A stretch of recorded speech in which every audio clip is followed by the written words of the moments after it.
各位朋友们好，师父好。今天咱们这个话题听起来有点刺激哈，就这个诈骗这个事情，现在是越来越严重。就是我是出于一个善心好心呢，就是给所有的朋友们呢，就做一些这样的分享，让你知道，你可能在无意中就被诈骗了，就上当了。你这个辛辛苦苦的一辈子的钱可能一小段时间就灰飞烟灭了，你的钱没了，养老钱都没了，棺材本都飞了，这个很恐怖。而且我还发现这个规律是越是看是比较科技文明的这个国家与城市，这个诈骗钱财这件事情就越发达。你像比较土的地方就靠打闷棍，对不对？砸砖头抢钱，那个比的是体力，是不是现在呢，这个骗子升级了比的是智商、智力。所以过去抢钱靠武力、体力，现在骗钱靠智商、智力，并且还用着很多高科技的东西，是不是咱们在聊的时候，你们俩都很生气，对不对？想到这些坏人真坏。坏人用科技还用的还挺好，是感慨两句。对，就是那个坏人为了骗钱，这个对于 AI 的使用，甚至比就是我们有的时候还厉害。我们都开始从他们那儿说，哎呦，坏人都可以把人，就是现在拍一张照片就可以变脸，就可以实时的，就是好像是你一样的在镜头前在说话呀，在卖东西呀，其实就是拍了一张这个人的照片。咱们比人家落后的多啊，人家靠这个东西骗人好几年了。那咱们现在开始学着才开始用，那真的不行。人家就是一直追着科技的脚步你想换脸，这个东西你讲讲呗。就现在很多那个直播带货，有的时候我们就看挺搞笑的，就是一个小姑娘年轻的特别漂亮，在上面正在卖着化妆品，突然她的那个可能出了点技术故障，一下子变成了一个50-60岁的大妈，然后说是我有看过这个，你看这个。对，说什么原因？她的那个滤镜和美颜那个变脸技术突然有故障了，把网友吓坏了呀。说这哪是我们看到的仙女啊？这个。这根本就是咸菜是什么仙女是就是这左边是她的原样，然后右边是她上镜的样子，是吧？对，是的，就是她其实是肯定是原型嘛。原型，她本人在镜头前就做着各种各样的说话动作，但是放出去的是完全不一样的她。对。所以让我想到很多为什么人网恋而不敢见面呢？对，为什么见面死啊？对，就是这能不死吗？吓死了，对不对？你在网上聊天的时候是一个青春靓丽18岁少女，一见面是81岁老太太，这谁受得了啊？还有更可怕的，师父就是网上聊的时候是18岁青春少女，一见面是50岁的大叔还大叔？对，性别都变了这都能变，声音他也可以变。对，整个的样子变成从男变女，多可怕！所以我们现在眼睛见的真的不能相信了，就是感觉像《西游记》的那个妖精变来变去的，是吧？一会儿变少女，一会儿变老头，很少变老头的真是太恐怖了。是，所以这个科技它这个进步用在正道上来说的话，也是特别的有利益，是吧？对。那用到这个坏道上，用到这个骗人事业上的话，真是让你防不胜防就是真假难辨，这个世界让我们感觉越来越，就是需要去谨慎的对待我们所看见的和听见的东西了。对，太恐怖了。所以说今天呢最好现在刚开始讲赶快分享让你亲朋好友越上年龄越一定要来听来看一看这些内容。其实被骗的人在平常没有被骗之前聊天的时候，我不可能上当，对不对？我多有社会经验呢，多有生活的阅历呀，我还怎么上当？我不骗人就不错了，结果对一骗一个死一骗就钱就没了。所以希望呢大家赶快来看一看，真的很有用。我们是用心良苦来准备这些资料你听听看看之后，今天不被骗，明天你可能会遇到。而且教大家一些来进行解决这个问题的一些小妙招、小方法，而且很实际、很有用。是赶快来听来看哈。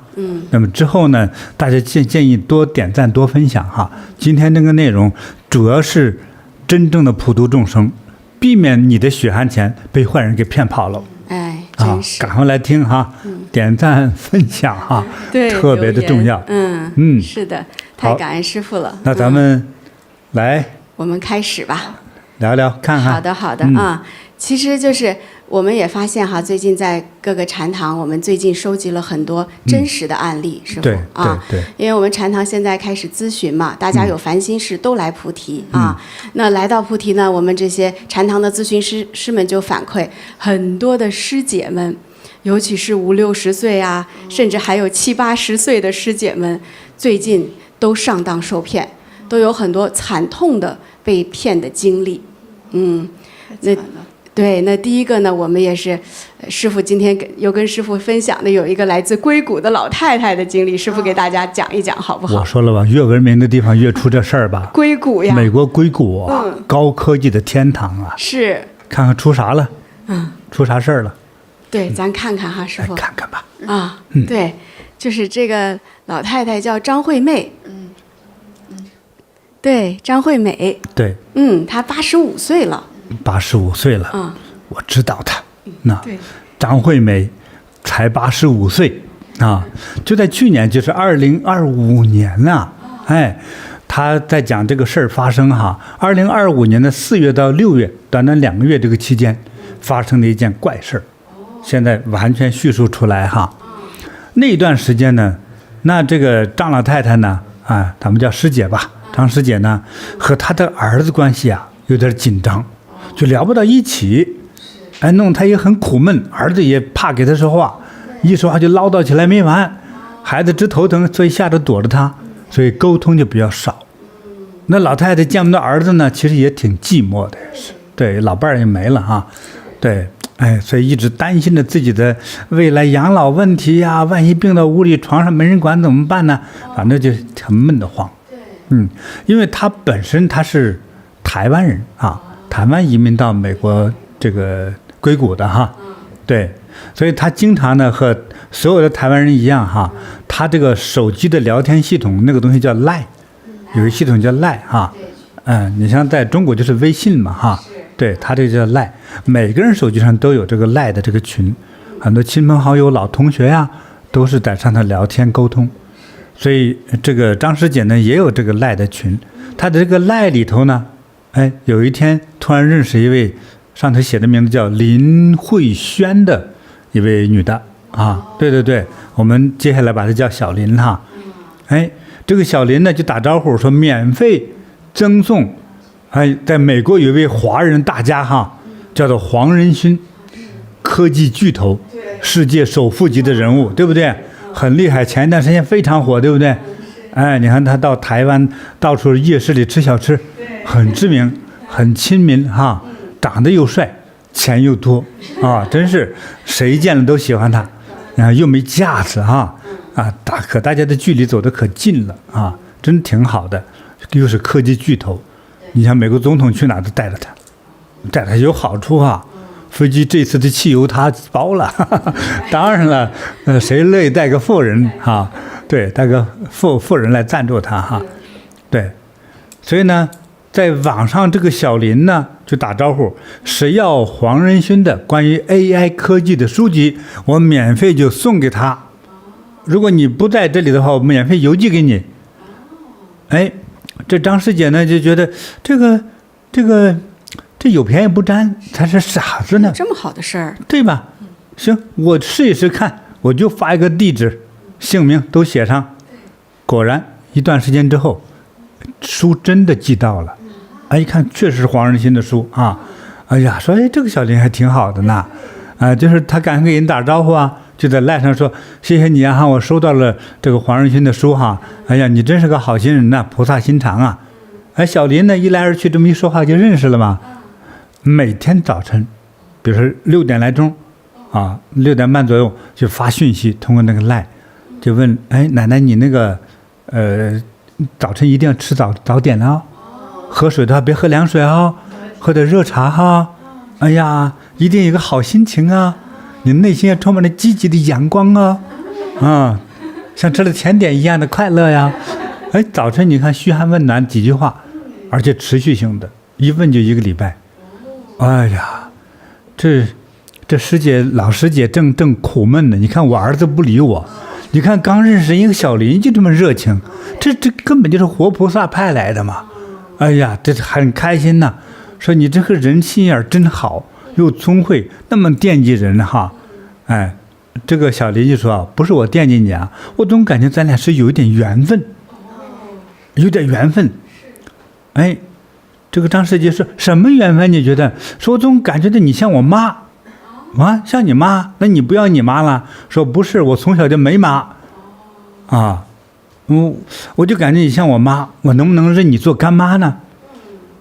这张世杰80多岁要得个女儿，说儿子又不太理他，说那白捡呐，又没有抚养就来了这么个好孩子哈，又是个闺女，好，我就收你了，做我的干女儿。你看说话就开始亲近了吧？你说干亲的关系，对不对？总比路人要强10000倍嘛，就什么都说。哎，等说的越来越热络，越熟悉了之后呢，哎，在这个赖上，这小林哈，在亚洲，他不是在美国哈，在赖上头，就邀请这位老张师姐呢，就加入到这个赖里头一个群体，叫什么呢？叫富贵升级群。你说富贵脱贫了的意思啊？说我加入到群来，说不定我就富了，就总给你这种幻想，对不对？哎，结果因为这个小林挺好的呀，这么介绍进就进去嘛，反正我没花钱。进去时发现好几十位呢，啊！而且这里头这个群主啊，还有群主知道吗？我过去听过什么寨主，是不是啊？寨主、洞主，《西游记》里头洞主、蜘蛛精啥的哈，这里有这个群主，群主是一位教金融的老教授，姓陈教授，而且里头这些会员们哈，个个都是富豪，啊，那个谈吐整天说，你看。我又投资了一个美国洛杉矶豪宅，才$2000多万而已，就在那个山的山顶上。哎，我准备呢再花2000万，再把旁边的草坪买下来，啊，我自己在山上放羊啊。这听着都是富贵人的生活，这太富有了，说我儿子买了个法拉利啊，他不喜欢那个颜色，我呢就在这养鸡。哎，你看这挺好的，还是不是？开棚的一压到晚上把那个盖一盖上，哎，那黄鼠狼也不会吃它，对不对？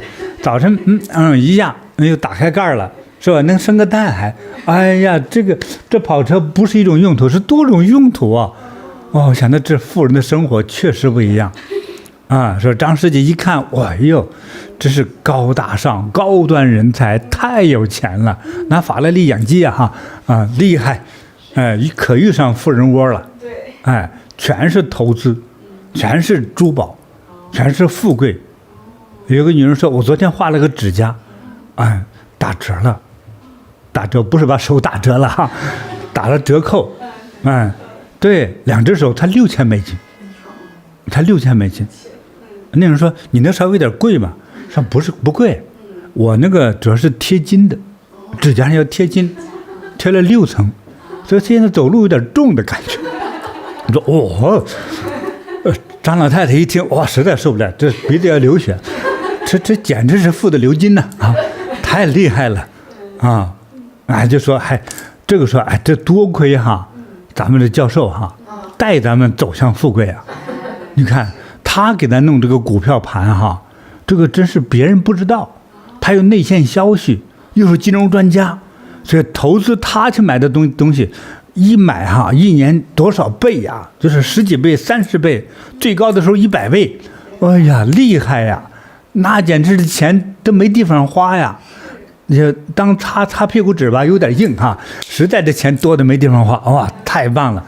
哎，张老太一听，哇，这实在是受不了，说你是不是我随便分享点也可以呀？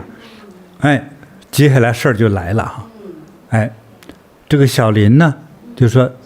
师姐，我这样，你感觉不错吧？这里你看他们多好呀！说不但好哈，而且下个月还准备哈，去世界某个地方，去印度哪个地方帮人打水井啊，还做慈善，去非洲小孩治病，这我们要掏钱，哎，根本就是世界精英会呀、哇，这一掏就是几百万美金，哇，太有钱了，哎，这张世杰一听这个感觉，这人家不光是富，还是活菩萨，还是那么好心，那么善心，太棒了，我也得加入这个组织，也沾点佛光，是不是啊？沾点金光，太厉害了，他自己这么想的啊。完，这个小林呢，就是说给他推荐哈，哎，怎么样，干妈，你想开个户吗？是吧？就开始给他推销这个东西啊。好，并且这个陈教授哈、还推出说，如果你加入到我们这个圈里来之后哈、不光你让你发财，将来哈、你还可以退休到台湾来。说到你都在美国已经很好，到台湾干嘛呢？那里包吃包住。还一块修行，一块念佛，还一块世界级旅游，包豪华游轮，镶金的马桶，什么都有啊！哎呀，根本就是绝对超级财富自由啊！这老太太我估计撑得每天都流鼻血的，心的真的动了。这老太太85岁了，还是很有理想的。有理想啊！叫谁遇到这么个金窝子，谁不动心呐、对，谁不流鼻血呀、叫我也受不了啊！幸亏不是我看见的，这老太太想，这个如果能介绍我去是更好了，对不对？我赚了钱之后，说我先拿一笔钱帮我弟弟有病，是不是、帮他看病，是吧？说你看我这个做的好吧？之后万一我再多盈利了之后，我也可以帮穷人呐，那小林说我帮你开户，开好了，这样子哈，你刚入门少一点。4万美金就开个户口。老太太一听，第二天拿着银行存折、身份证就跑银行去了。银行的工作人员说：“不行 ，no， 就是不给你汇。”这老太太说：“你挡着我发财机会，你什么服务态度？”银行说：“这是诈骗。”老太太就说：“你们看到发财眼红吗？”对，眼红，这时候我告诉你，实在不行我就不在你开了。那么说好吧，我就给你关了户，你把你的钱拿走，我不理你，但是我就不是给你汇出去。其实银行的人挺好的，就不给他汇，你给他关了户口，就给他关了。这老太太到了中午才回家，赶快上网找小林。小林，你说我们这银行多坏，就不给汇，气得把我户口给关了。那小林说干嘛？不用急。我先借你2000万台币，2000万台币差不多50-60万美金呢，先给你充进你户口，先慢慢赚着钱。哎呦，这张世杰激动的说：“你看咱这干闺女比亲闺女还亲呐、这我亲儿子没有多余给上几万美金，对不对？可是你的遇上个干闺女还没见面呢，先拨2000万，形成50万美金。”哎呀，根本就是佛菩萨派来的，肯定是观世音菩萨跟前那个童女。太好了，你太理解我对钱的渴望了，所以说户已经开好了，你上网到哪里你容易看懂的，你上去看，有你的名字，有你的户口，而且已经存了2000万台币，你能看得到。然后他登上网去说，果然是我的名字，还有我的钱就在那儿，2000万台币。从那儿开始哈，每一天，比如说涨了3%，比如说5天之后涨了28%，这每天都有一笔一笔的往里送这个钱，都是这个陈教授帮着炒作哈，帮着运筹帷幄，像诸葛亮一样，就在裤兜里转着，钱就来了，钱就不断的往上增加。哎呀，老太太看着自己那个钱财增长的这个数字哈，真的，我觉得血压也跟着一起往上走，血压也往上升啊。没多少天，不到1个月的时间，你说涨到多少钱呢？50万涨到了500万美金。10倍呀！你想这是10倍吧？我都算不清了，他没过这么多钱呢，这咋这么多钱呢？这涨得也太快了吧！这比那个海涨潮还快吧？这太厉害了，高兴啊！这老太太讲呢，哎，我还没有钱拿出去呢，还没拿出去，还有钱还没汇出去，我给你涨上这么多钱来。老太太想多了个心眼说，我装回我的兜里才算是我的钱呢。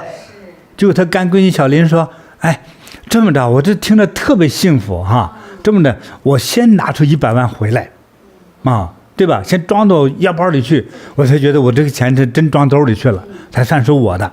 这个道理确实没有错。就跟小林说，好，你问问那么的负责人吧。负责人说可以的，但是呢，你呢这里有自己的规矩哈，你得先把你这个投资的所谓的我们帮你投资的这个50万的本金呐，你得先还回来，才能拿走那500万。如果听起来是合理的，你是吧？你的本金你都没拿，我就给你涨到了500万了，你只付你的本金才50万1/10，对不对？这划算呢。哎呀，老太太其实手里没多少钱她也是一个无产阶级吧，就是该花的钱都花完了，的东拼西凑，到处借钱，该不该借的人都借了，都该不该卖的东西都卖了，好不容易凑了50万美金，就是想方设法去汇到他们指定那个户口里去。结果说几天到账呢？说我先问问看吧。等他干闺女又给他说，银行卡住不让汇出来，还不让汇。那有一个，如果你要汇的话哈，必须交一个保证金，我都不知道什么是保证金。先交一个保证金，你才能把这个50万这个先拿走。这保证金多少钱呢？才10万美金。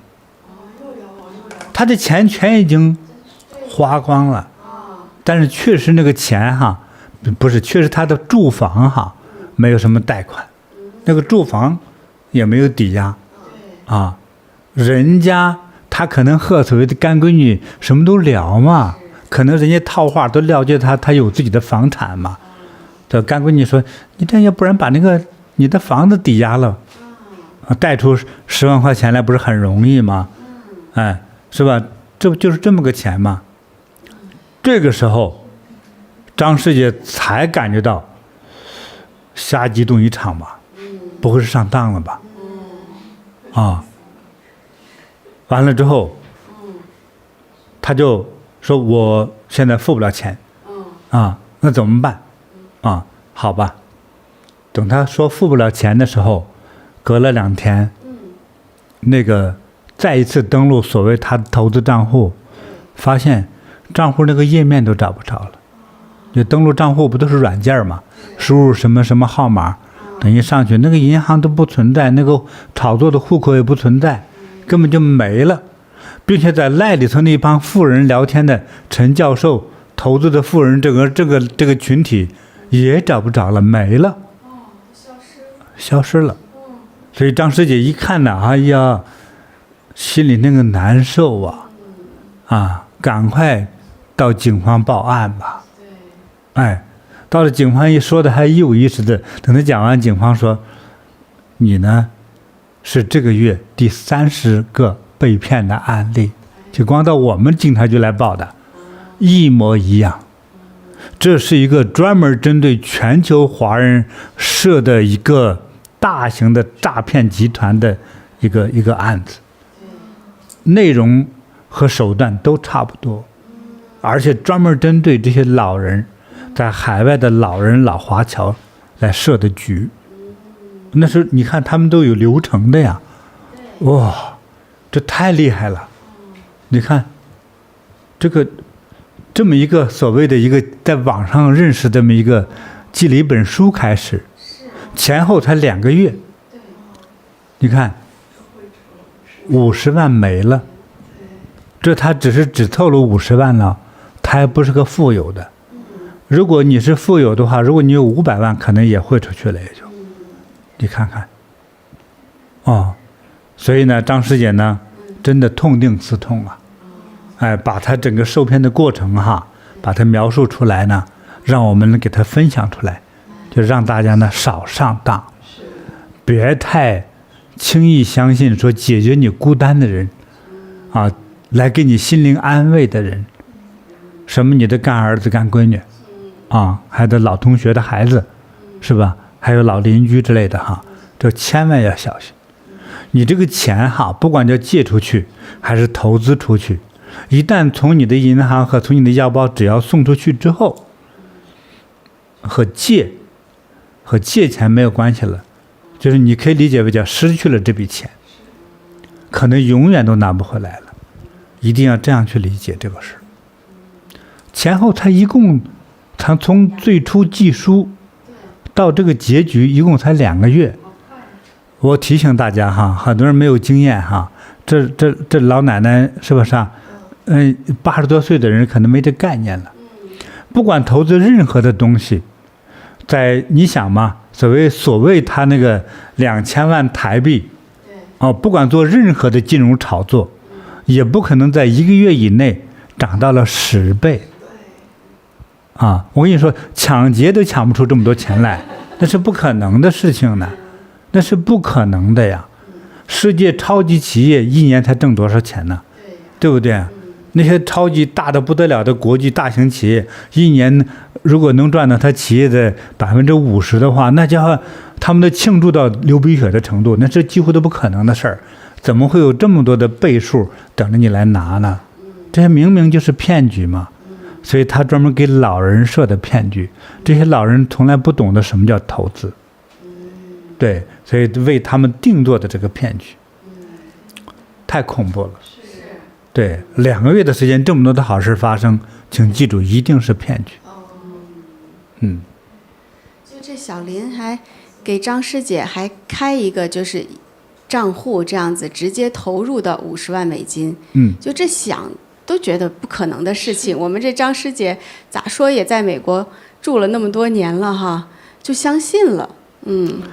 这个老人他的反应哈，就是美国不是不复杂，他是第一个，他社交圈不够大，没有那么多朋友。第二个，有朋友可能也聊不到投资，也聊不到股票投资金融，他可能就是生活细碎的东西，吃什么对胃口好啊，吃什么东西对腿痛好之类的，他聊不到金融与投资这件事儿，对不对？根本就不懂。对，所以很多不管在哪里的，北京、上海也一样，那个岁数的人哈，除非你过去是做金融的，他对金融有概念。如果你不是做金融保险业的，对这个数字概念根本就是空的，是零的，一定会上当的。关键这个小林这个骗子，他的手段挺英明的，他就先就是走进这个张师姐的心，就是非常非常的体贴让他就是对他放下防备心，然后又很信任他。你的中文不错，他真的很英明哈。但是中文他用这种时候说一个骗子这么聪明哈，一般不是说英明那简直叫伟大哈。太狡猾了，太狡猾。这狡猾不能叫英明哈。就说你的董事长啊、老板啦、国家首领说了个比较非常明智的决策叫英明你说这个骗子小林还叫英明，哇，厉害！好，点赞啊。他确实很聪明。他别忘了哈，过去古代的时候打劫哈，大家就像农民，就天灾人祸没饭吃了，就是又没心眼儿，对不对？就拿着棍子藏在这个树上，谁来一个过路的，一棒打昏搜看有没有值钱的，是吧？那是古代。现在呢，它是一个群体，一个群体也许10个人，也许100个人，也许350个人。他们这个里头呢，我告诉你哈，在社会上来说，能骗人的人比和被骗的比的话，这个骗子是比较聪明的并且他们有了一个资金之后呢，他们也还会做更聪明的事，去投资那些高科技人才，又用现代化的这个网络手段嘛对。再还有一种叫做诈骗，是一个系统性的，他要研究心理学。你到每一步的时候你缺少了什么东西？你到了每一步的时候，你可能这个时候一开始对钱没有更多的渴望，是吧？因为认命了。一个80多岁的人不可能说我今天去淘一桶金，我开始创业，不可能有这个想法，也不可能弄什么金融股票之类的来进行炒作再发财的想法。能保命就不错了，能每天正常的呼吸，能每天正常的上厕所和上下楼梯，已经觉得很幸福了。他怎么会想起炒股票、做投资呢？不就被人忽悠的吗？就是这样，被这种坏人骗的引导着，走向了这个不归路。对，是被引导的，就像导游一样哈，遇上好导游，到一些不干净利落的好地方，是吧？吃个好饭不上当，但多数导游都到了引你去黑店，对不对？你经常游客吃的饭的地方是人吃的地方吗？当地人都不理，说那骗子餐馆是不是啊？就吃的又烂又差又脏，并且又贵，对不对？但是卖给外国人游客的，对不对？你在哪个国家说游客去的餐馆你要去，你就是天下第一号种子傻瓜选手，就是知道吗？只有当地人都共认的餐馆才是好餐馆，而游客去的餐馆一定是又是一种小型杀猪盘。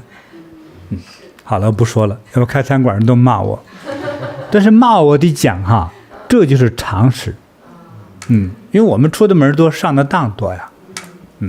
你们来讲吧。所以我觉得从这个例子上，我们学到了很多，很多重要的点啊。但我觉得最重要的一点就是，这无事献殷勤，非奸即盗。对，这句话很英明。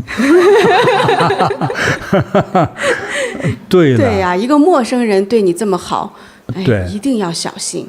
一个80多岁老太太，一个人突然对你好，图色的几率不高了，图钱的几率还有，但人生到最后一步，还把你的棺材本榨光，是这样，并且你的反应比较慢了。很多老人家和儿女的关系还是不错的，但是越是亲的儿女呢，不会说那么多哄着你的甜言蜜语。很多老人也要注意这一点哈，亲的儿女跟你说话没那么多客套，哄着你说话的都是拿着钱收服务费的。比如说你到医院，护士对你说话客气，是因为他拿到了工资和提成，所以为啥跟你老太太说好听的话呢？对不对？你坐飞机头等舱，你花那么多钱，人家教你不，哪怕坐这个狗，他一样，先生您好，太太您好，给人跪着你点菜，对不对？因为他收的这个费用，他的费用就叫客气，对不对？你要懂得这叫客气的费用，因为你多掏钱了。他跟你个老太太说这么多客套话和关心话的时候，这就麻烦了，危险就出现了。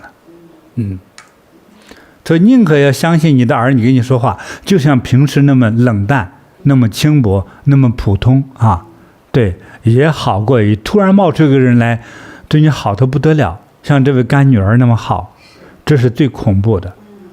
微笑不到1个月，你的棺材本没了，你死了扔哪里啊？这真的尸体都没地方埋。美国也不是说随便找块地能埋人的地方，对不对？那要花钱买的，还政府同意才可以啊，不是哪里都是坟场啊。对，所以要小心呐。感恩师父分享这么精彩的这个真实案例啊。那不光普通人会受骗，其实富商也会受骗。对，就是最近呢，其实有一个轰动全球的一个新闻哈，然后就像我们那个开头上讲的，就是现在那个 AI 技术非常的发达，就是这个换声音啊、换脸啊的这个技术，这些骗子也就利用的淋漓尽致去骗人呢。然后最近发生的一个新闻，其实就在上个月，这个富商呢是来自新加坡的。这个富商呢，他其实是跟一些政府机关，他平时呢那个工作会有打一点交道跟政府。然后有一天呢，他就收到了一则 WhatsApp 的信息，然后他一看，哇，不得了！那个 WhatsApp 的那个给他发信息的这个人啊，这个头像啊，还有名字啊，就是现任新加坡总理黄循财的内阁秘书。秘书啊，对，那个秘书给他发信息，对，给他发的信息，他一看，怎么会给我发的信息呢？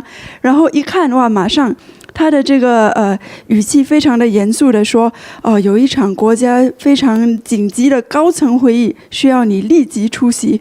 他那个富商一想，不得了不得了，那个总理找我了，我马上得响应嘛，然后紧接着呢，他的邮箱里就收到一封邮件，这个发信者呢，他的这个邮箱的后缀是一个政府机关啊，然后给他发了这个邮件说，还有一个文件，上面有这个黄循财新加坡总理的亲笔签名在上面啊，都一步一步让他觉得非常的紧迫嘛啊，然后他的这个信里呢就写到。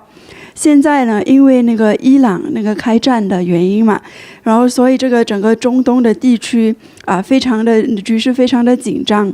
其中有一个就是叫Strait of Hormuz， 就是霍尔木兹海峡啊。这个呢，海峡其实是在伊朗的管辖范围内，而且是个非常重要的海峡，就是全球最重要的一个石油运输的通道之一，就是在这里。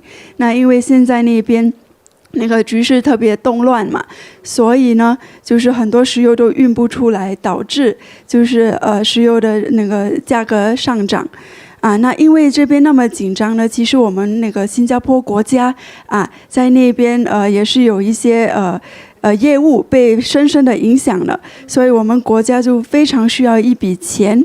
啊，所以因为我们特别的信任你啊，那所以呢，你就借我们一点钱，我就政府承诺15天内会归还给你这笔钱。那因为这个事情呢，又涉及到国家的安全，所以你必须要立刻签署一个国家最高级别的保密协议啊，就不准告诉任何人我们今天的这个就是对话的内容，那所以呢，就是在收到这封信之后呢，这个富商又被这个内阁秘书拉进了一个 Zoom 的一个视频会议中啊。那这个会议一开始呢，那个视频打开，这个富商就是彻底那个服了，因为在他前面这个视频中呢，就是黄循财总理啊，就跟他就是像这个图一样，就是跟他对话着。那除了这个黄循财总理以外呢，还有一些穿着西装的其他的那个新加坡高层的那个管理员啊，都在这个 Zoom 会议直接跟他对话中啊，神情非常的严肃，正在开会。那昆蒂师姐，我问你换作是你，如果是这样子，那个总理跟你视频对话，你会相信吗？哎呦，如果是第一次我没有听见今天这个故事，我想我可能就会被镇住了。对啊，我会觉得，哎呦，总理真的在视频中啊，看着就是总理嘛，哈，是，我会很认真的对待这个视频的。对其实这个富商也是，就是这个一而再，就是这一步一步的那个讯息呢，就把他拉到他非常的相信这个局势它是真的嘛。那其实呢，他屏幕中这个总理跟高官呢，都是用2026年最新的一些 AI 技术，叫深度伪造去做一些换脸换声变出来的就是假的。对，是假的。其实新加坡总理根本不知道有这个项目，但是这个富商已经就是深陷其中了。最后怎样了呢？就是在开完这个高级会议之后呢，这个假的这个内阁秘书又 WhatsApp 上就是一直不断的给这个富商施压，就是说，哎，我们真的很需要这笔钱，你快点就是快点汇款，快点汇款。所以就是在这个总理亲自出面、巨大光环和信任下呢，这个富商就彻底卸下防备，分了多次呢，总共把490万新币这个巨款转到一个骗子提供的所谓官方企业账户中。直到后来呢，这个富商通过其他的渠道联系上真正的那个秘书时候，才知道为时已晚了。这个490万汇出去就等于流水了，就发现上当了。你看这个技术对，我们现在说他用的这个方法，对，根本与这个新加坡总理没有关系，对，与那个秘书也没有关系，对，都是借用的什么呢 ？AI 借的他啥呀？一张照片就可以，就是照片这个脸型，再加上说他们都是领导人物嘛，这个到哪里公开说话，他的声音在电视上网络上都有，对不对？所以拿到你的脸照片和拿到你的声音或者拿到你的视频之后，他已经就借用了。对对方呢坐着的，比如说香可吧，你可以就变成了新加坡总理也可以，如果用那个技术的话，对，而且声音呢也是仿着的，是这样他一问一答都是真人在回答，但是对方看的就是总理的声音、总理的形象在给他说话，嘴巴还在动的，对对对，就是很真实，就像真的。哦。你记得前几天贴了你一幅那个上去武打的那个，对对对，对不对？是，哎，对，所以呢，其实就是只用了你的这个照片一张照片而已，对，就是你就变成武打明星了嘛，对，所以这个技术哈，它用于正面真的很好，用于反面真的很骗人，是，你觉得活生生的。这香可变成武林高手了，对，而且都没有做任何武功的那个 pose，他就是一个全身照。这些武打明星作何感想啊？成龙说：“我白练30年呢，你是吧？”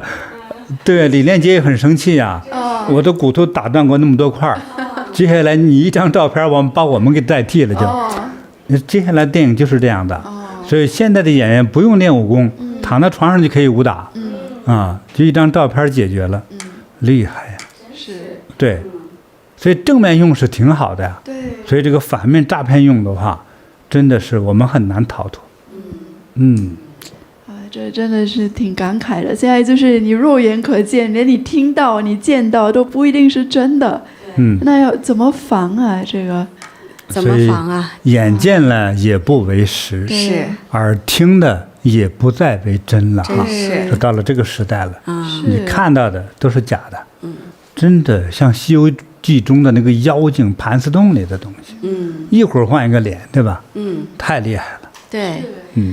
你像现在这个换脸是2026年最新的这个科技嘛，就是做到非常就是普通人是很少能分辨出来了。那声音呢，其实几年前就已经可以了。但是就是所以最近的几年一直有出现过，就是家人的声音被伪造、被克隆之后，然后比如说这个妈妈的孩子的声音被克隆了，然后就有人打电话来，就好像是他的女儿在给他打电话，说妈妈救我，我被绑架了啊！然后呢，这个妈妈当然很紧张了，当时在那个情况下听的就是女儿的声音啊。女儿说：“妈妈，赶快给这个劫匪汇多少钱，我才能被放出来？”那个时候的妈妈连想都不会想。这是10几年前的，10几年前的，对。那个时候科技就用声音嘛，对，你像我们处理个声音，处理半天处理不好，这不人家都已经用到骗人的时候用的那么像，那厉害，真是，哎呀，对，这些现在更是那个诈骗集团很努力啊，对，他们是最快的利用这个最先进的科技的，对，因为这个骗人比较方便的，是，哎呀，厉害，所以光用声音骗人已经是老黄历了。10几年前的科技手段，但是今天用于落后地区还是非常有效。是，对。但是换脸这个用脸加声音的话，是最新科技。那师傅呀，那比如说你就像未来，如果也是家里人的这个形象和声音被借用了，然后有劫匪假装家人打一个视频电话来说：“哎呦，快来赎我哈！我被绑架了。”这个我们怎么办呢？就是怎么能够识别呀？对，所以呢，我们为了这个给大家讲解这堂课对，也想了很多方法最后想出来呢，因为我们都得开银行户口是吧？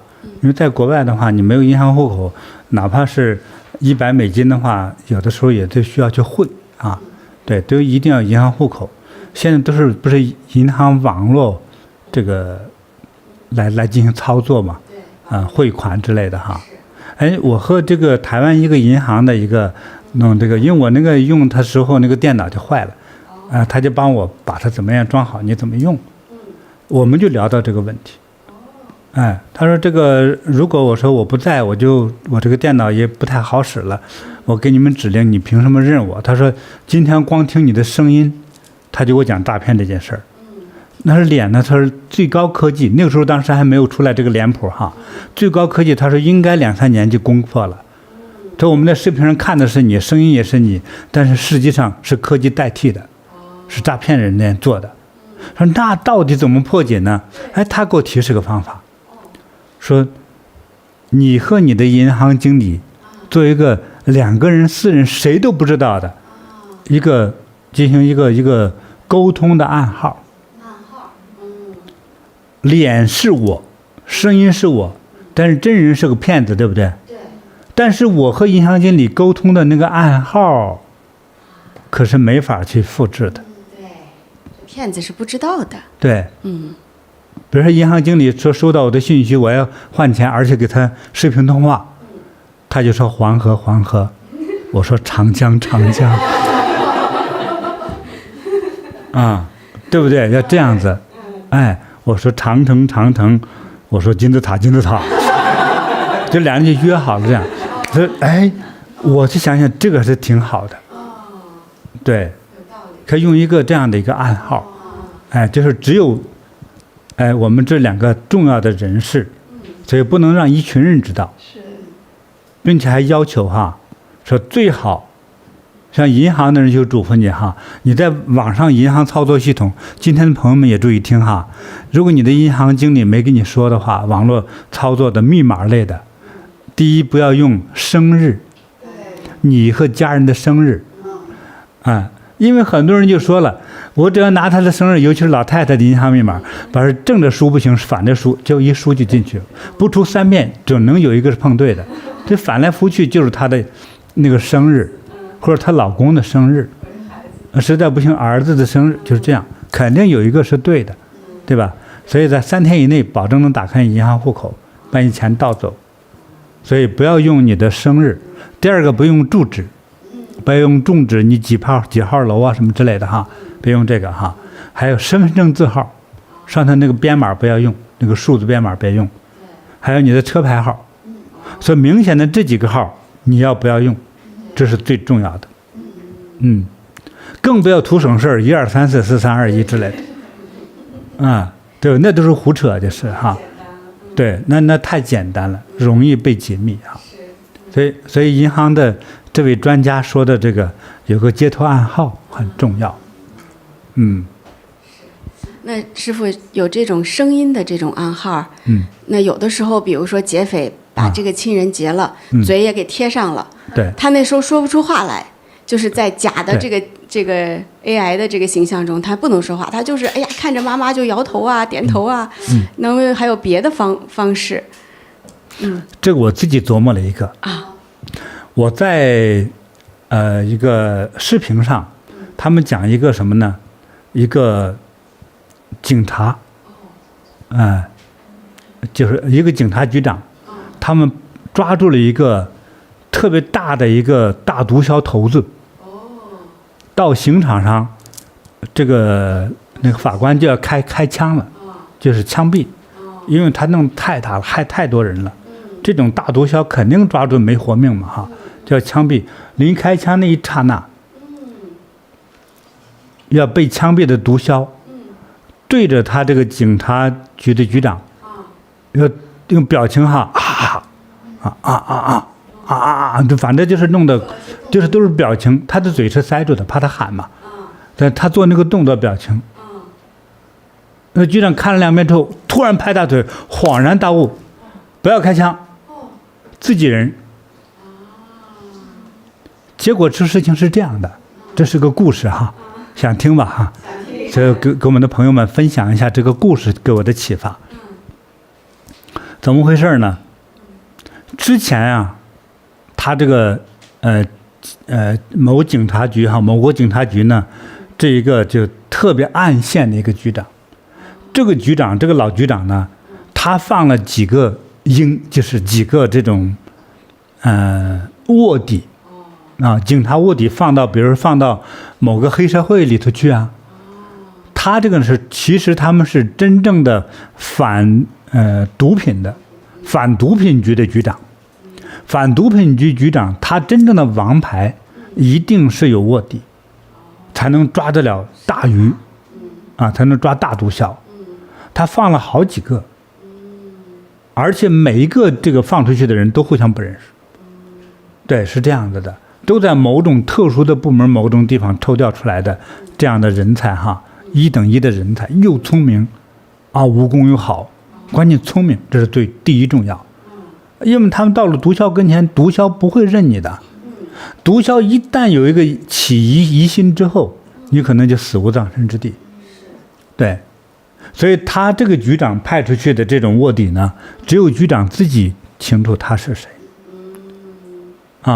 所以他们就做了所有的留后路的结果，说如果毒枭怀疑我不是贩毒人员的话，我肯定回不了家了，就死定了，对不对？而且还不得好死，都会大卸八块很凶残的这些毒枭分子所以说，如果到最后一步，如果我成功了，我不被他们伤害，就一定被他信任。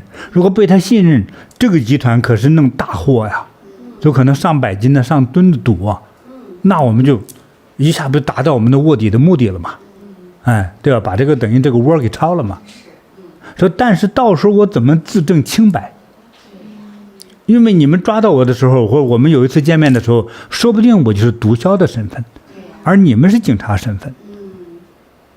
说这样子，如果那一天，比如说你动不了了，你受伤了，各种原因有一个类似于他编了一个密码，类似于摩斯密码，比如这人见他，先摇2下头，摇头之后，往右再撇2下，就往上顶2下，往下弄2下，说自己人就是这样，就是演练好了，就是这个。可是当时被枪毙的时候，他确实是开不了口。那为什么非等到要枪毙那一刹那呢？如果不到枪毙那，关键是其他那个审讯的时候那个局长不在跟前。这要枪毙的时候，局长说：“我来兼着执行枪决。”这个时候，这个局长才出现了，一看真自己人，还好有暗号，这个暗号。所以我想把这个暗号呢，这个概念呢，也给大家分享分享了之后说，如果在某种情况下，对方不说话，但是一看就是自家人，对不对？说被绑架了，一定要拿钱，这个事儿怎么弄？如果是自家人的话，那我们俩知道暗号是吧？如果开不了口的话，对不对？摇头，右撇2下，上顶2下，下弄2下，行了，完成自己人，刀下留人是吧？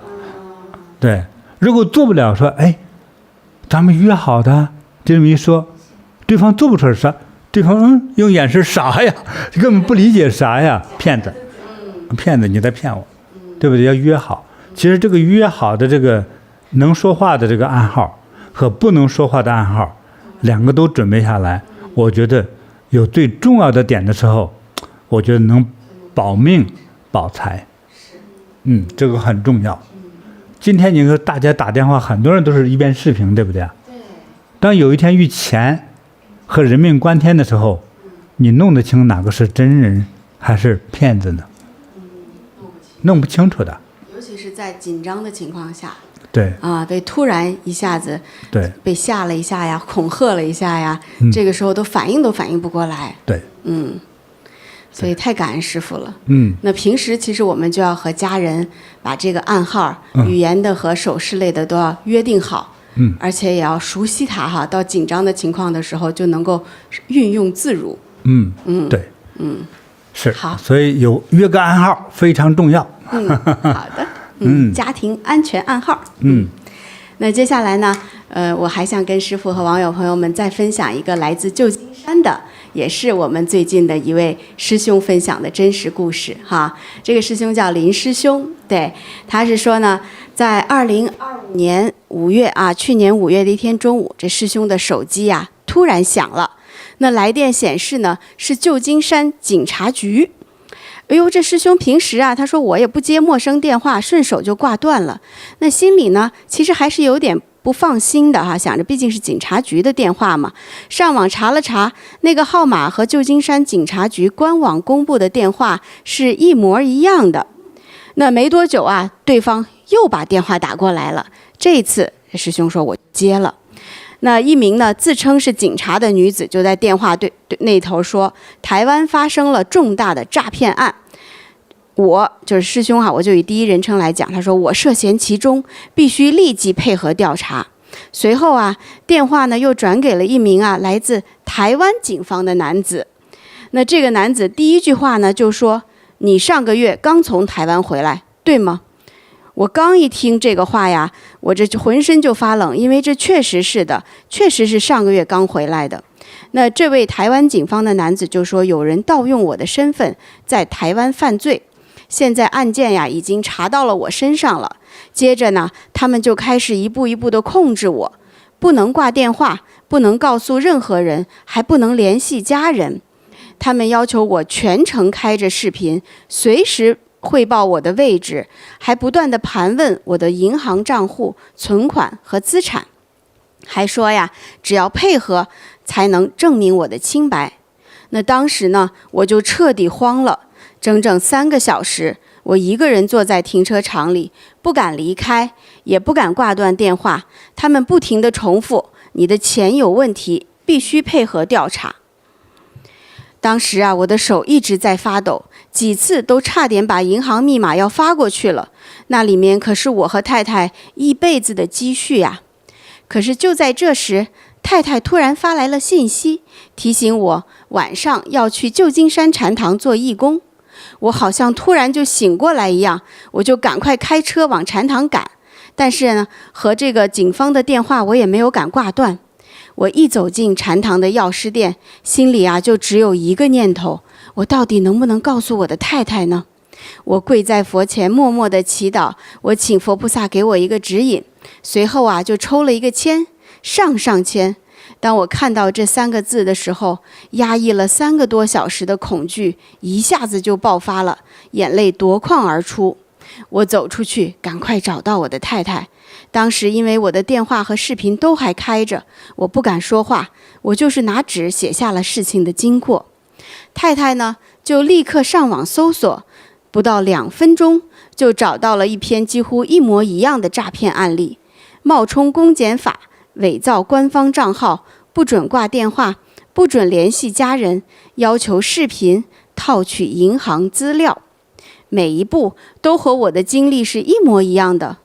我当时毫不犹豫地挂断电话，随后主动拨打了旧金山警察局的官方电话核实，对方明确地告诉我说，警方绝不会这样办案，你接到的是伪造号码。直到这一刻，我才真正松了一口气。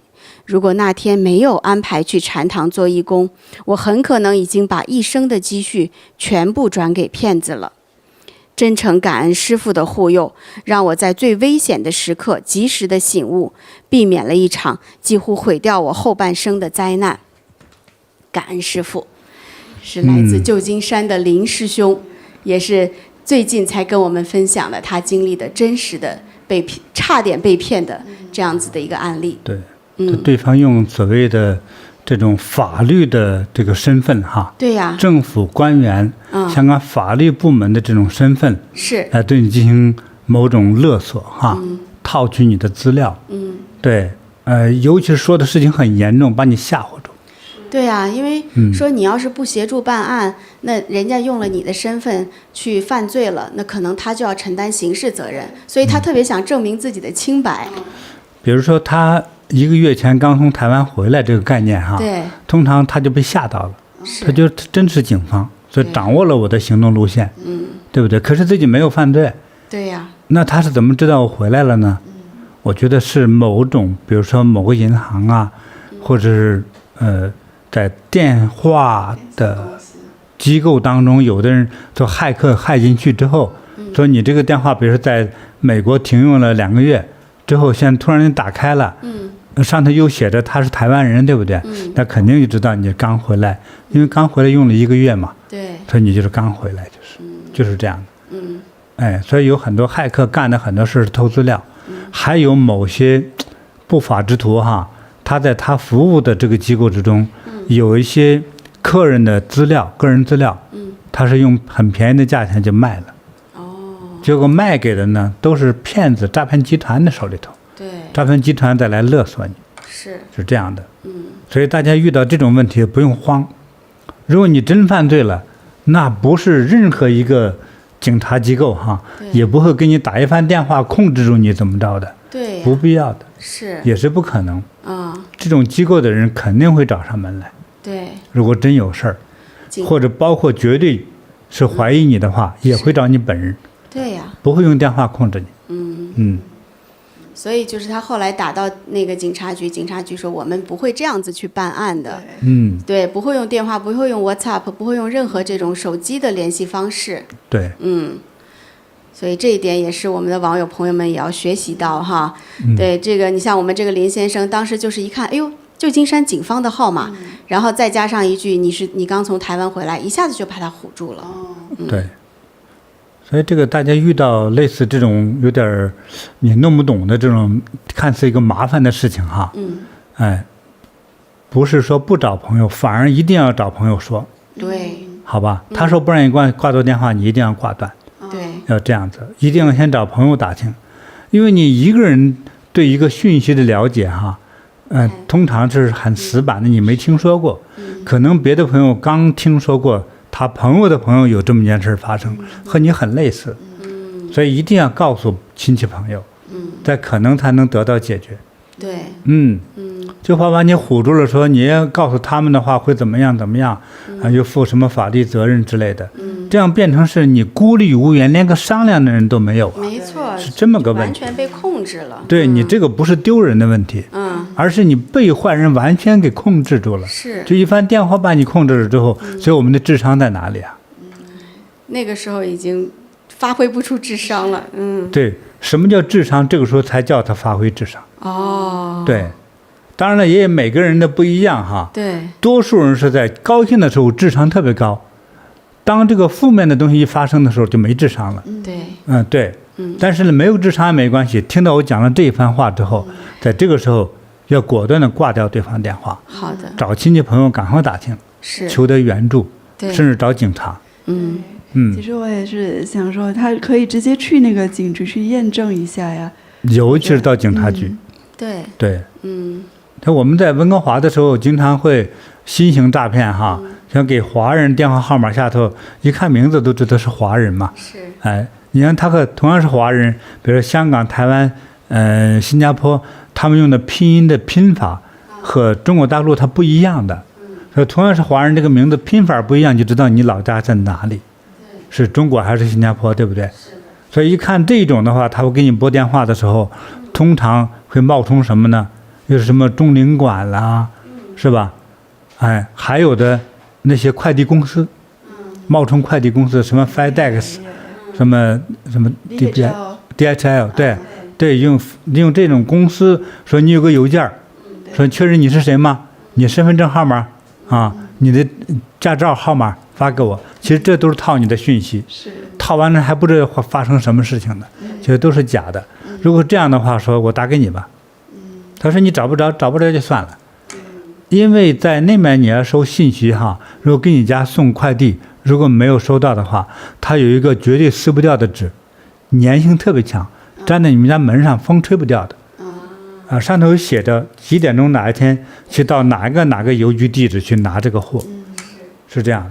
打电话来勒索你的讯息的一定是骗子，还冒充着政府机关呐，在那边冒充中领馆这都是骗人的。对，所以这要小心。对，而且骗子还特别善于用这个时间压力，就是马上立刻，你现在就要这么做，对，就不给你这样想冷静下来的这个机会。对，他不想你给别人商量。对呀，对，所以你如果现在不去做的话，你会怎么样被惩罚呀？是，或者是你的孩子怎么着了，你的钱被流失了等等的就来了。所以他不让你给人商量的机会。对，这就是骗子。真是。我们有一个网友，我看他留言说：“师傅啊，有没有隔绝被骗的咒语？”等我们讲完了再讲咒语这件事儿。好的，我们网上也有哈，就网上刚才有看到的嘛哈，那个在中国的，他用各种政府机构的某种名誉，又是什么样的，给你一个机会让你掏多少钱，这种骗术哈，就在中国是很发达，尤其是在一些比较乡下一点的地方。对，因为农民比较穷，总想一夜致富，对不对？听一夜发财的故事太多了，所以弄这么一件事情，让你掏几万块钱，什么中央政府、中央领导专门指定你，给你这个人，给你这个机会，给机会你给我钱，干嘛让我给你钱呢？对不对？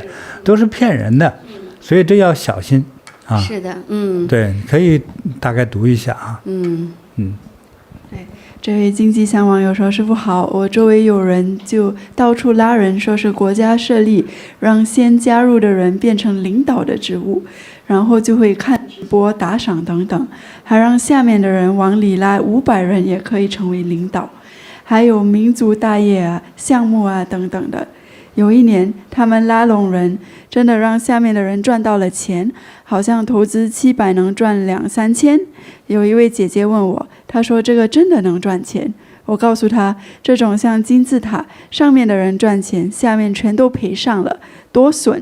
那个姐姐听了我的话，没有去做，后来真的去投资的全赔了，贪心所致啊。在20几年前，我就在中国的时候呢。我就看到有一个，他们其实都是上当的人，都是被骗的。那个时候弄个什么东西哈，就是不知道怎么在哪什么时候谁印刷的，就是那种上头说凭票，就像一张货币，就是一张钞票嘛，货币上写着中华民国政府，比如说1938年啊、1942年印的，说凭票支取美金10万元之类的。大家一算，开始算，哇，要滚到90几年，滚到20年，这是一笔巨财啊，至少2个亿，啊，完了之后，很多农民啊给忽悠的哈，很多农民把家里砸锅卖铁卖房，一共卖8000块钱、2万块钱就砸进来了，砸进来之后，到哪兑现呢？对呀，啊，而且呢，在骗子骗的时候，那个。其中一个所谓他们上头的一个大的骗子，所谓的一个不法商人吧，你看弄得肥头肥脑的样子，和国家的总理啊、和国家总理朱镕基一起照相，这个照片都是后 P 上去的，都是假的，是这个国家总理亲自抓这个项目，并且这是秘密的。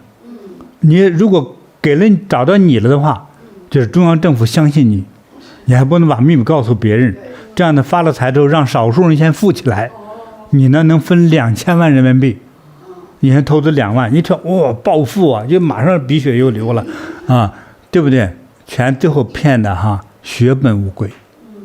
最后有一个人醒悟了，他投资了3万，他的家底就是3万，卖了房3万块钱，完了之后呢，他一看弄了4年，根本就是骗人的，他知道是骗人的，但是这个过程之中呢，将错就错，再骗别人，他又骗了30多户人，骗得他们都倾家荡产，有些人就一直找人拿刀杀他，最后他领悟了，最后他把那个票给了我，因为说我拿的也领不了钱呐，我到台湾银行问了问那个人说这是啥呀？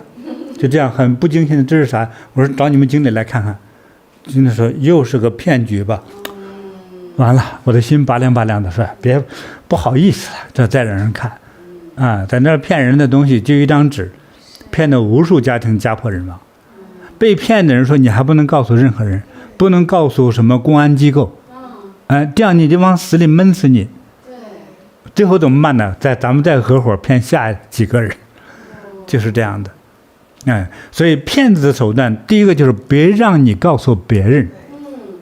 这是什么上头高层，好像《西游记》中太白金星从天上来说，我就指定找你，就这种感觉。说你不是孙悟空啊，他找你干嘛呀？对不对？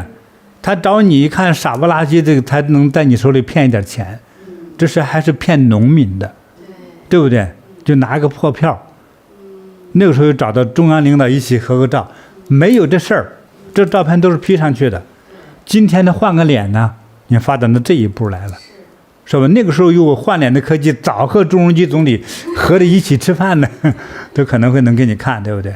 所以都是骗局啊，要小心，各种各样的哈。真的，还有呢。所以就是真的不能贪小钱啊。那是最后的总结要说的，小钱大钱都不能贪呐。其实这件事主要死于贪念，你觉得哇，来这么多利益呀，是吧？我投700给2000，我还没投钱，已经有赚了500万美金，没那么好的事儿。哎呀，我觉得我们不能这么幼稚哈，不能这么幼稚，不是说世界上没有天使和佛菩萨，对不对？但是我让你这一生机会碰不上佛菩萨，碰上佛菩萨也不会给你这么多现金，因为给你这么多现金也会把你给弄死的，肯定是没有什么好结果的哈。就像突然间买彩票中奖一样，奖真的中了，你还能活4年吗？关键是，没有几个在全世界中大奖的人哈，没有几个人能超过4年的寿命，就把你折腾死了。但是大家上当的原因呢，就是这个魔鬼变成天使的模样，对，地狱变成天堂的样子，对，你觉得都是善良和美好的，还要长一点心眼儿哈。咱们看还有故事吧。有，就是我们还有一位台湾的网友叫小曾，他也给我们分享了他的故事哈。他说：“师父好，我是一位单亲妈妈，独自抚养16岁的女儿。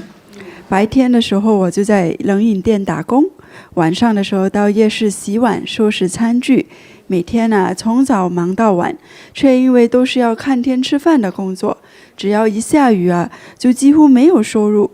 每个月呢，我还有8000块的房租水电，就常常压得我喘不过气来，甚至连3餐都成了问题。就在那段最无助的时候呢，我就在网上看到一则应聘广告，对方说，只要你有机车，你不需要有任何的工作经验，这个工作内容还特别简单，就是你开着你的机车呢，就帮公司去送礼啊、收件啊，偶尔还代收一些款项，这个1个月呢就给你35000块的薪水啊！当时我听到就特别的高兴，我心想，这个不就是我一直想找到的好工作吗？我马上就去应聘，也被成功的录用了。于是呢，在2025年7月份，我就开始正式上班。我的主管就告诉我，公司的经营的是这个虚拟货币的业务，有一些客户呢，他们不会上线付款，所以需要有人到现场去收现金，再交回公司。我只是负责跑跑腿、收款，而每收完一笔钱呢，公司就会给我发佣金。整个过程看起来非常的合理合法，公司还有主管、群组、工作流程，我从来就没有怀疑过。但是呢，到第3次收款的时候，主管就叫我到台中向一位客户收钱。我照着指示收下现金，正准备离开的时候，就突然来了几名警察冲了过来，当场把我逮捕了。我不停地喊着，哎呀，你们抓错人了，抓错人了，我只是来上班而已啊。哎呀，没想到到了警局，我才知道了真相。原来这些所谓的客户都是诈骗的受害人，他们被骗去投资或者购买虚拟货币，而我就变成负责收取他们被骗的钱，再转交给诈骗集团。在法律上，我已经成为诈骗集团负责收钱的车手了。那一刻，我真的整个人都愣住了。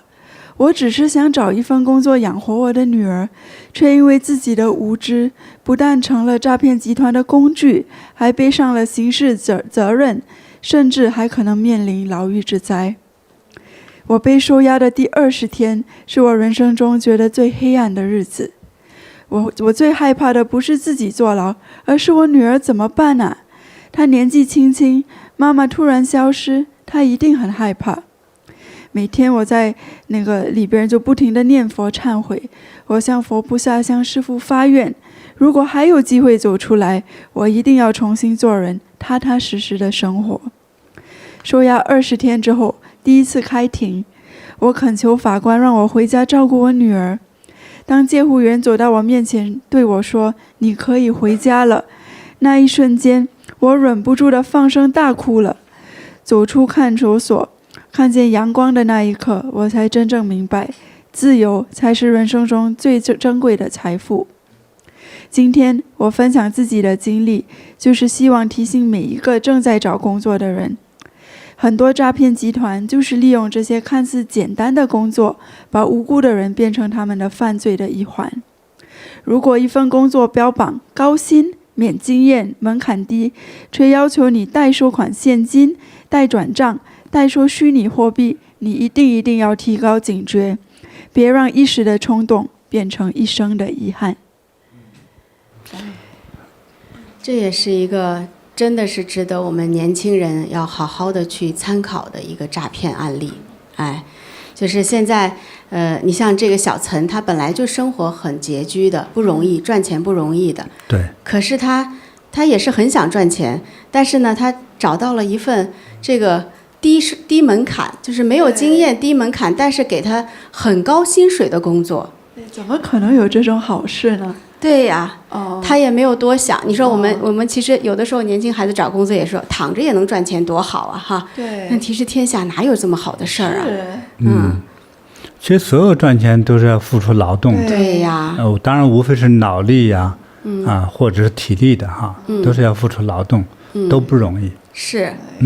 所以他真的他就变成那个诈骗集团的团伙了，等于说他这是属于非法行为了。关键是他刚进来不久就被抓了。对。如果干了1年呢，绝对洗不清楚。是的。说不清了。是的。对不对？因为你从事这么久，怎么能说你不是其中的一个团伙成员呢？对。说不清了。对，这个他们在台湾，这个是在台湾发生的嘛？在台湾，像他这样子，就是等于是诈骗集团的员工去收钱的，代替诈骗集团去收取被诈骗人的钱的，叫车手。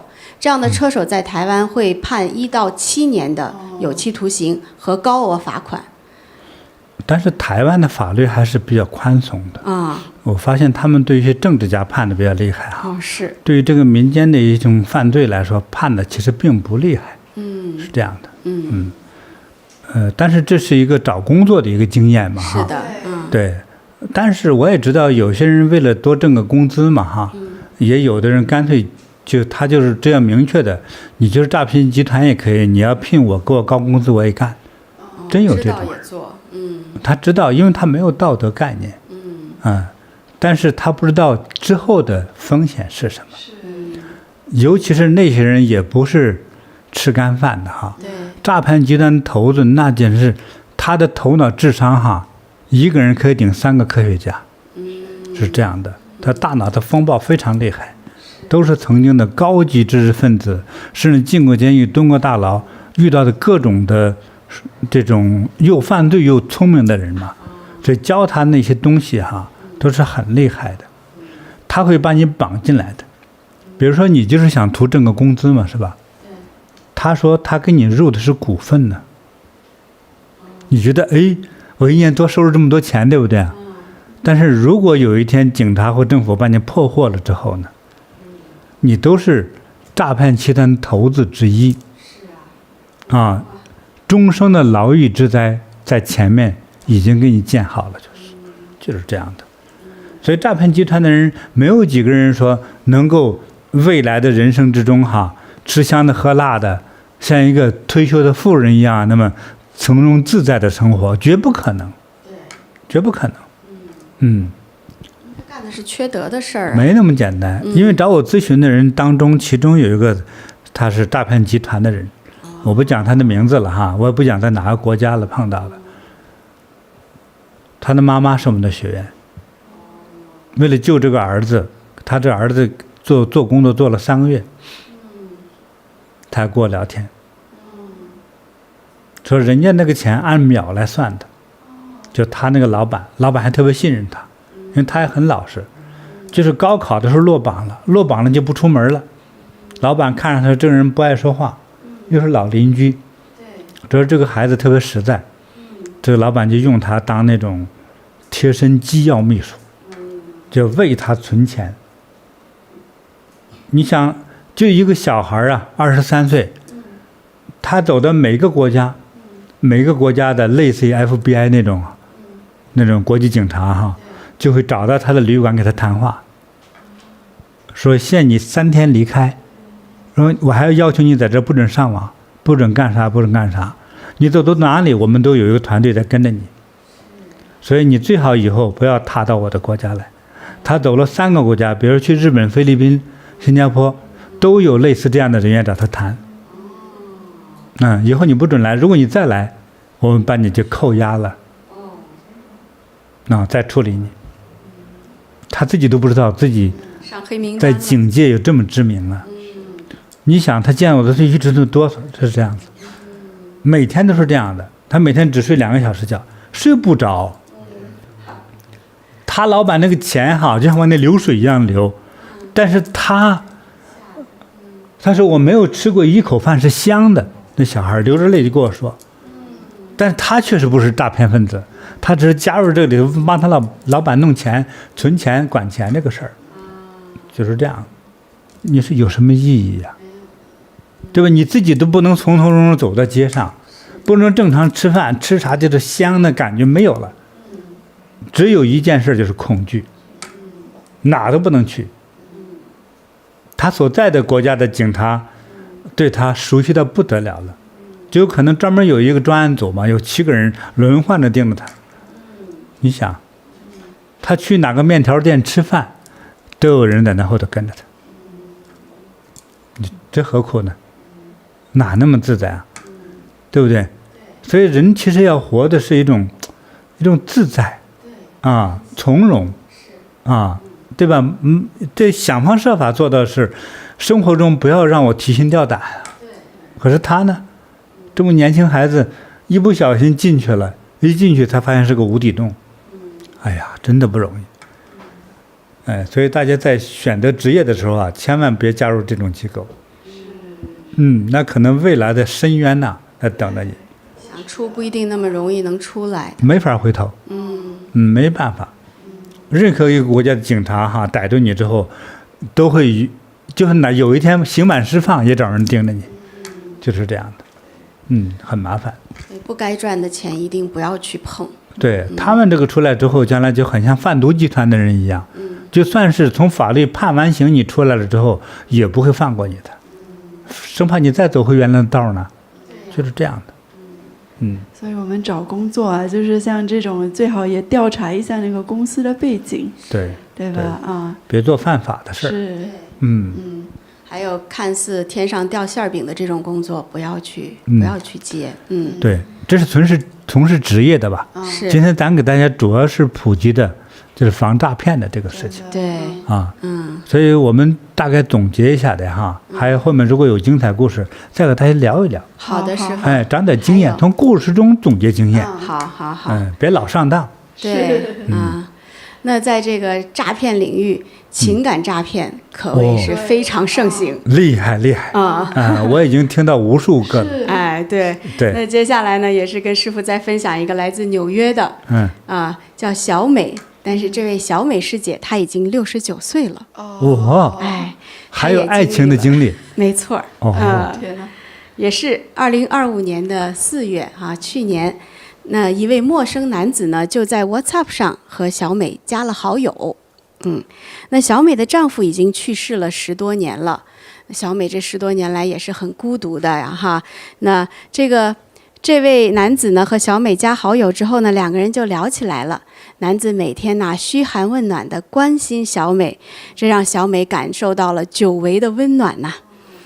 那渐渐的呢，这两个人在电话上一来我往的，就发展成了网络的男女朋友了。因为他实际没见过嘛，对吧？那我看这60多岁小美，其实也就是追求一种精神安慰哈。那这位网上男朋友呢，就说他自己在加州经营着公司，将来退休了以后会到纽约和小美一起生活的。那为了取得小美的信任呢，他把自己的身份证的证件都发给小美，还和她经常视频通话。那就在这样频繁的每天都接触之下小美就彻底相信了他。后来呢，这位男朋友就开始给小美介绍一些投资的机会了。这个男友说亲属是在投资公司的，掌握内部信息，只要跟着投资就稳赚不赔。那为了让小美放心呢，这个男朋友甚至是先帮小美开了账户，还替她存了一笔钱，说赚了归你，赔了算我。又跟刚才那个很相似。这么好的事儿，我先给你开账户先给你存钱，赚了就是你的。那小美肯定彻底相信了他，本来就已经从情感上被征服了，这男友还这么好，是吧？然后半年时间，小美就陆续投入了5万多美元。那后来呢？那小美也就问呐、就问这男朋友，哎，我这5万多美元怎么样啊？涨了没有啊？赚钱了没有啊？这男友说，好消息，都赚了3万多了，现在账户都快有9万了哈。小美说，那咱赶快提款呢哈，赚了钱了多好，咱们提出来点钱可以有其他的好用处。这男朋友这个时候说了，本金呀要达到20万美元才能提现，哎，就是现在咱们这个钱还不够。那男友呢就不断的找理由啊，就说小美啊，我们还得继续追加投资，这样我们里面的钱才能不断的涨，早日达到这个20万美元。那每一次小美要提款的时候呢，这男友总是有借口，要么说今天咱们额度还不够，要么就说系统还需要审核，再多投一点，我们很快就能拿出钱来了。就这样啊，过了好多天，小美都拿不出钱来。终于有一天，小美明白了，无论她投多少钱，这些对方都不会让她把钱拿出来的。小美意识到自己被骗了，她就报警了。那警方呢，调查之后就说这是典型的爱情杀猪盘。那骗子会用爱情取得信任啊，然后再用投资一步一步的骗光受害人的所有的积蓄。那我们这位小美师姐呢，她其实在和这个男友交往的期间，还来纽约禅堂咨询过。当时啊，她因为已经60多岁，她不好意思说她在网恋，她就跟禅堂老师说，我想要投资，不知道合不合适啊。那我们禅堂老师也是天天跟师傅学习啊，说你都这个年纪了哈，你健康最重要，投资啊风险太大了，不要去投资，咱就存定期吧。那小美当时虽然听了，但是没有照做呀，因为她舍不得那段网上温馨温暖的情感哈，她也放不下赚钱的这个幻想，最后呢就继续汇款，导致5万多美元完全损失掉了。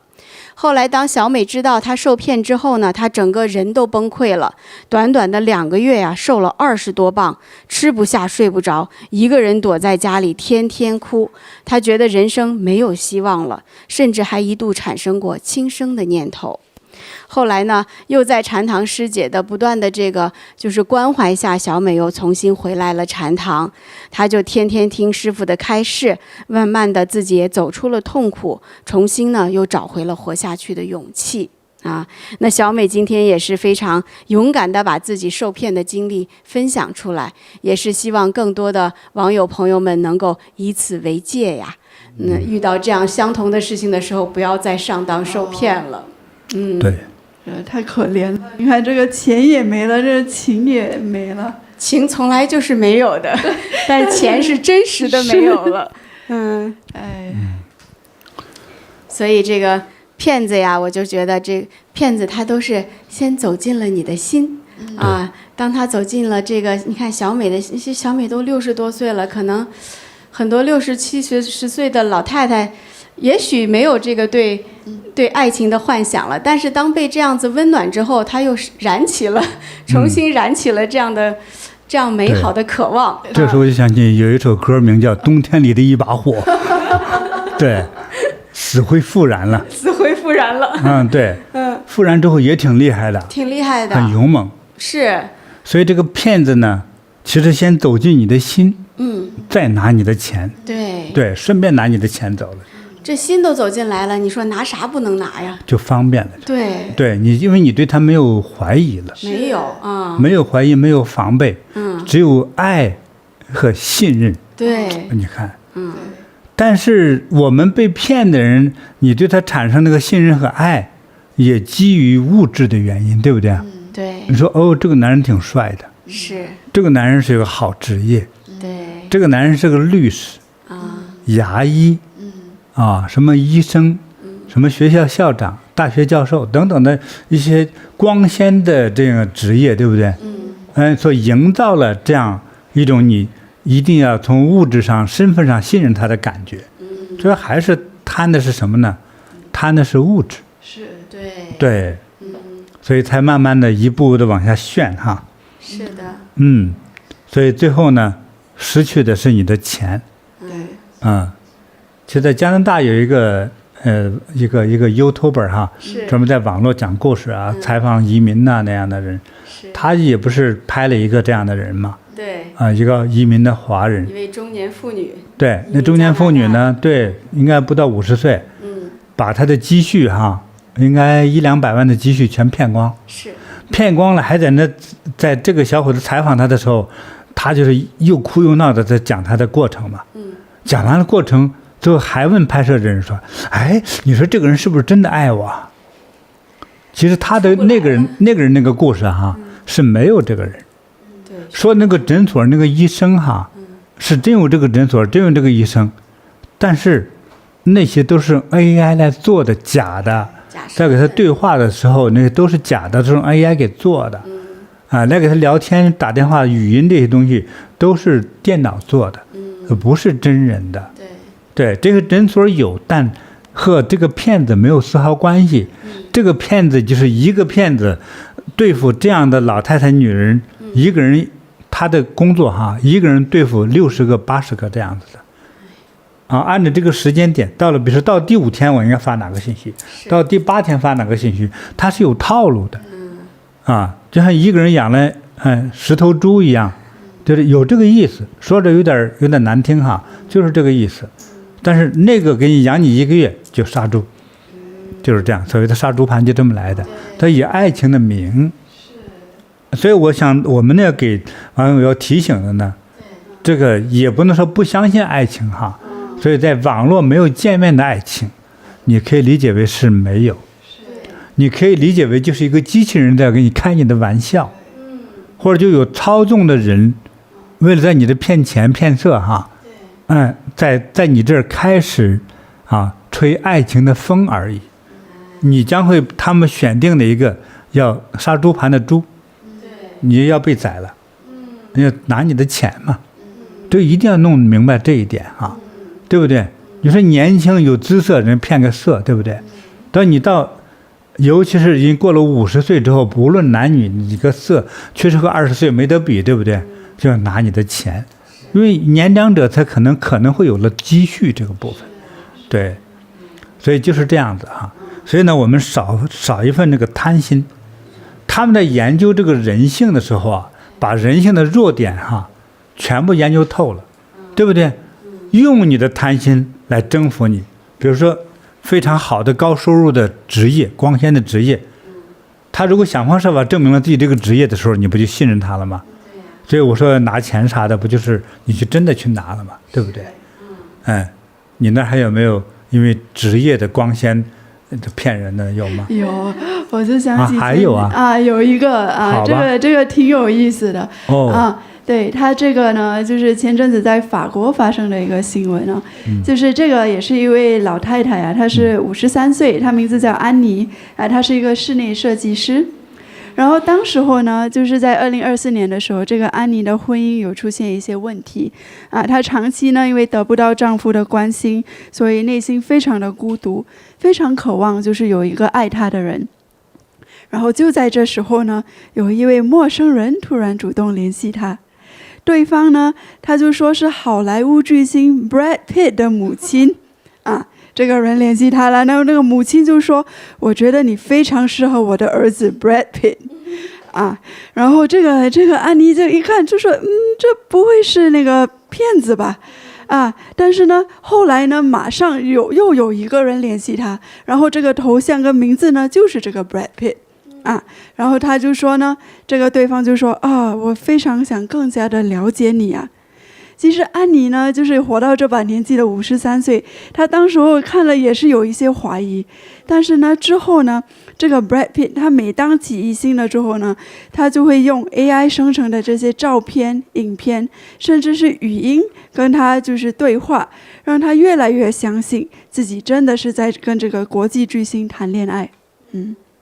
那这个 Brad Pitt 呢，还会时不时的传一些浪漫的情诗给他，让安妮觉得自己真实的被理解，真实的被看见，渐渐的呢，就陷得越来越深了。后来呢，她甚至因为这段爱情与自己的丈夫离婚，离婚呢还拿到一笔不菲的那个离婚财产对，有67万欧元。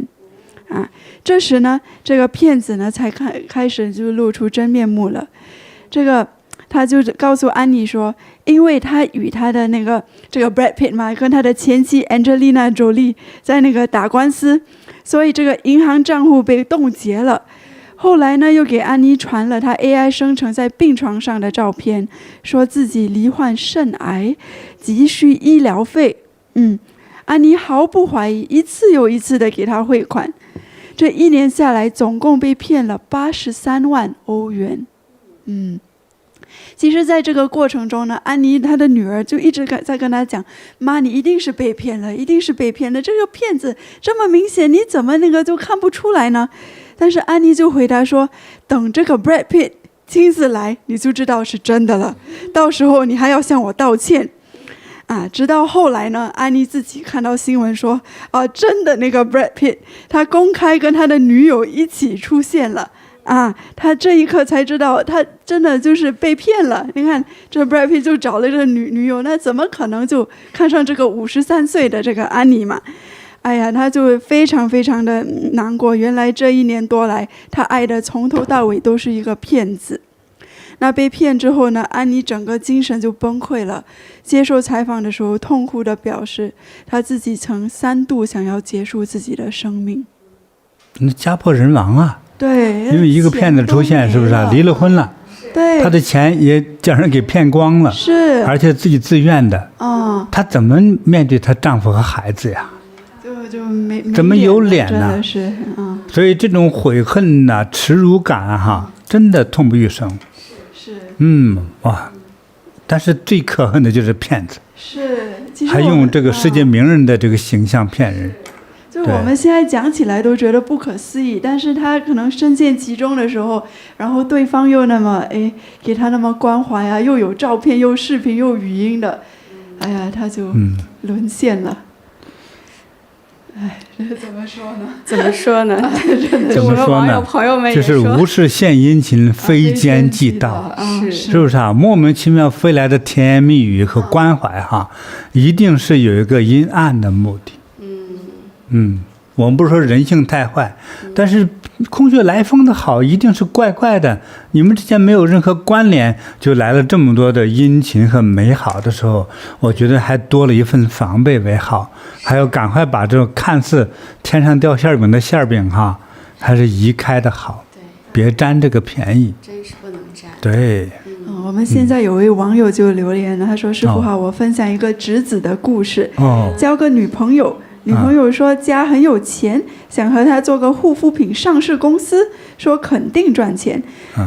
先让他投15万元。过了2个月呢，说别人也想做这个品牌，谁投的钱多，公司就给谁，还得投钱，又拿了35万。亲朋好友借的，1、2年没有结果，和他说订婚结婚，他一拖再拖，最后告上法庭，查出他骗了好几个人，最后钱也没有要回来。这个也是一个，你看，那个就是用这个爱情骗子。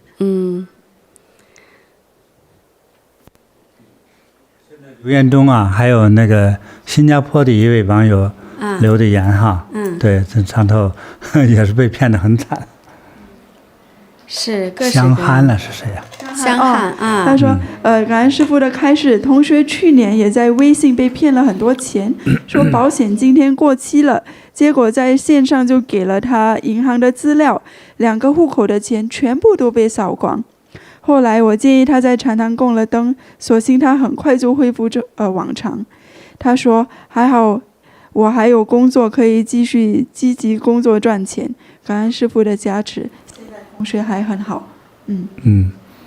行，如果心态好够坚强还行，经得起骗是，但其实内心的苦一定是非常的对，咱们也总结一下好的，就是我的大总结就是，通常往往魔鬼就扮演成天使的样子。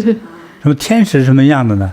华人当中没这概念就是好像世界上最美好的人，对，最慈善的人，就是这样的最善良又美好的对。但是魔鬼往往扮演成这样的。刚才我们讲的小林是不是在网上认识的小林，是不是对老太太那么关心？对，那就大骗子。是。对，他是个男是女咱不知道，假设她是个女的吧，那是个女妖、女魔头啊。这种魔头啊越来越多。对，往往那个地狱哈，就像很多赌场让很多人家倾家荡产，但是赌场装潢的是一个比一个华丽，让你感觉置身于皇宫之中。不赌两把手痒痒，享受一下皇帝的待遇。只要开始赌，你就死定了。对，就是这样。所以骗子为了骗你呢，一开始啊，就像钓鱼一样，给你很多美好的诱饵，都是你爱吃的、爱看的。对，所以让你沾到那个便宜哈。对，你觉得就是你眼睛看到、嘴里尝到的都是幸福感的，对吧？一个是用情，是吧？一个中青年的女人对老太太又是一种情，对不对？有人叫爱情，这种假设了一种的莫名其妙的亲情的关怀的情。所以你看，其实这也是心理学大师啊，他就把这个不同年龄层的人的某种需求就看透了，对不对？那你想给70、80岁老头呢送来什么呢？又是关怀的情。对，你觉得我儿子都不理我，说你对我这么好，甚至还有真人给他拿个送饭来，甚至帮你洗脚捶背之类的，对不对？你就会感动了呀。对，感动的结果你不想是为了什么？就其实现实生活中都有很多真人，就是好像是付出真情是骗人的，更不要说网络上的情。网络上的情太虚幻了哈，就是不要相信网络上的任何情感，不管是爱情还是亲情啊。虽然听起来好像是挺让人感觉到很温暖的啊，但是一定要控制住自己。对。所以当有很多人不同的身份的人哈，比如说你某种内在的就是精神感觉，比如说感觉到孤独、郁闷、忧郁，还有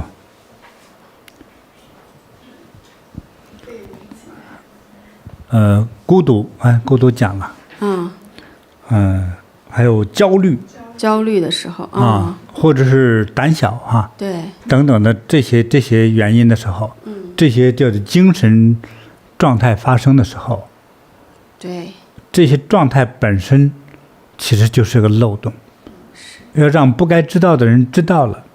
你给人闲聊天，释放这种讯息，但是遇上有心人的骗子，就是你不是孤独吗？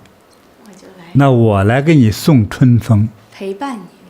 你就是经过跟你对话，看你需要哪一种爱吧。是，我可以给你定制爱，像蒸馒头一样。你是吃花卷啊，吃银丝卷啊，还是山东大馒头还是烧饼，对不对？我可以给你定制，根据你的口味需求，对不对？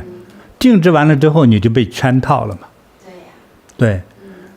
所以为什么世界上有些大人物，就是他病了，千万都不要说，他走的住这个旅馆，一根头发丝儿身上一根汗毛都不能留在这个旅馆，就一些大人物有些大财阀、大富豪就是这样的。其实这个时候他在世的时候，他身上一根头发被人提取之后化验之后，就可能造出很多是非来，知道吗？对，就可能使他的公司被轰然倒下，可能就是因为这根头发。对，所以都是很小心不透露任何的个人讯息。那我内心的，所以那有智慧的人就是说，我有情绪但不表现。那比较直白的人呢，就是说我生气我就起生气相，怎么了？我生气还能微笑吗？对不对？那这不像诸葛亮一样，我这个城市里一个士兵没有，我还在那悠闲的弹琴，还唱首，是不是2002年那场雪来的早了一些对，还能唱首歌出来，还唱的时候那个调还不乱，愣把一个怀疑大师司马懿吓得跑了，对不对？这种超级这种那个心中那种境界和定力，对不对？所以喜怒不言行于色。所以我们内心的如果恐惧也好，焦虑也好，或者有点烦或者寂寞也好，千万别告诉别人，告诉的人越多，你吃亏上当就更多。就是如果你告诉你同学和邻居，越像个恶人呢，他就会出卖了你这些讯息，有人就为这件事来琢磨你，你不是寂寞吗？我就找人想方设法给你创造快乐，陪伴不寂寞。但是陪伴呢，让你快乐的人，可能把你向死神那里早早的推了一步，重重的推了一掌，让你死得更快就是。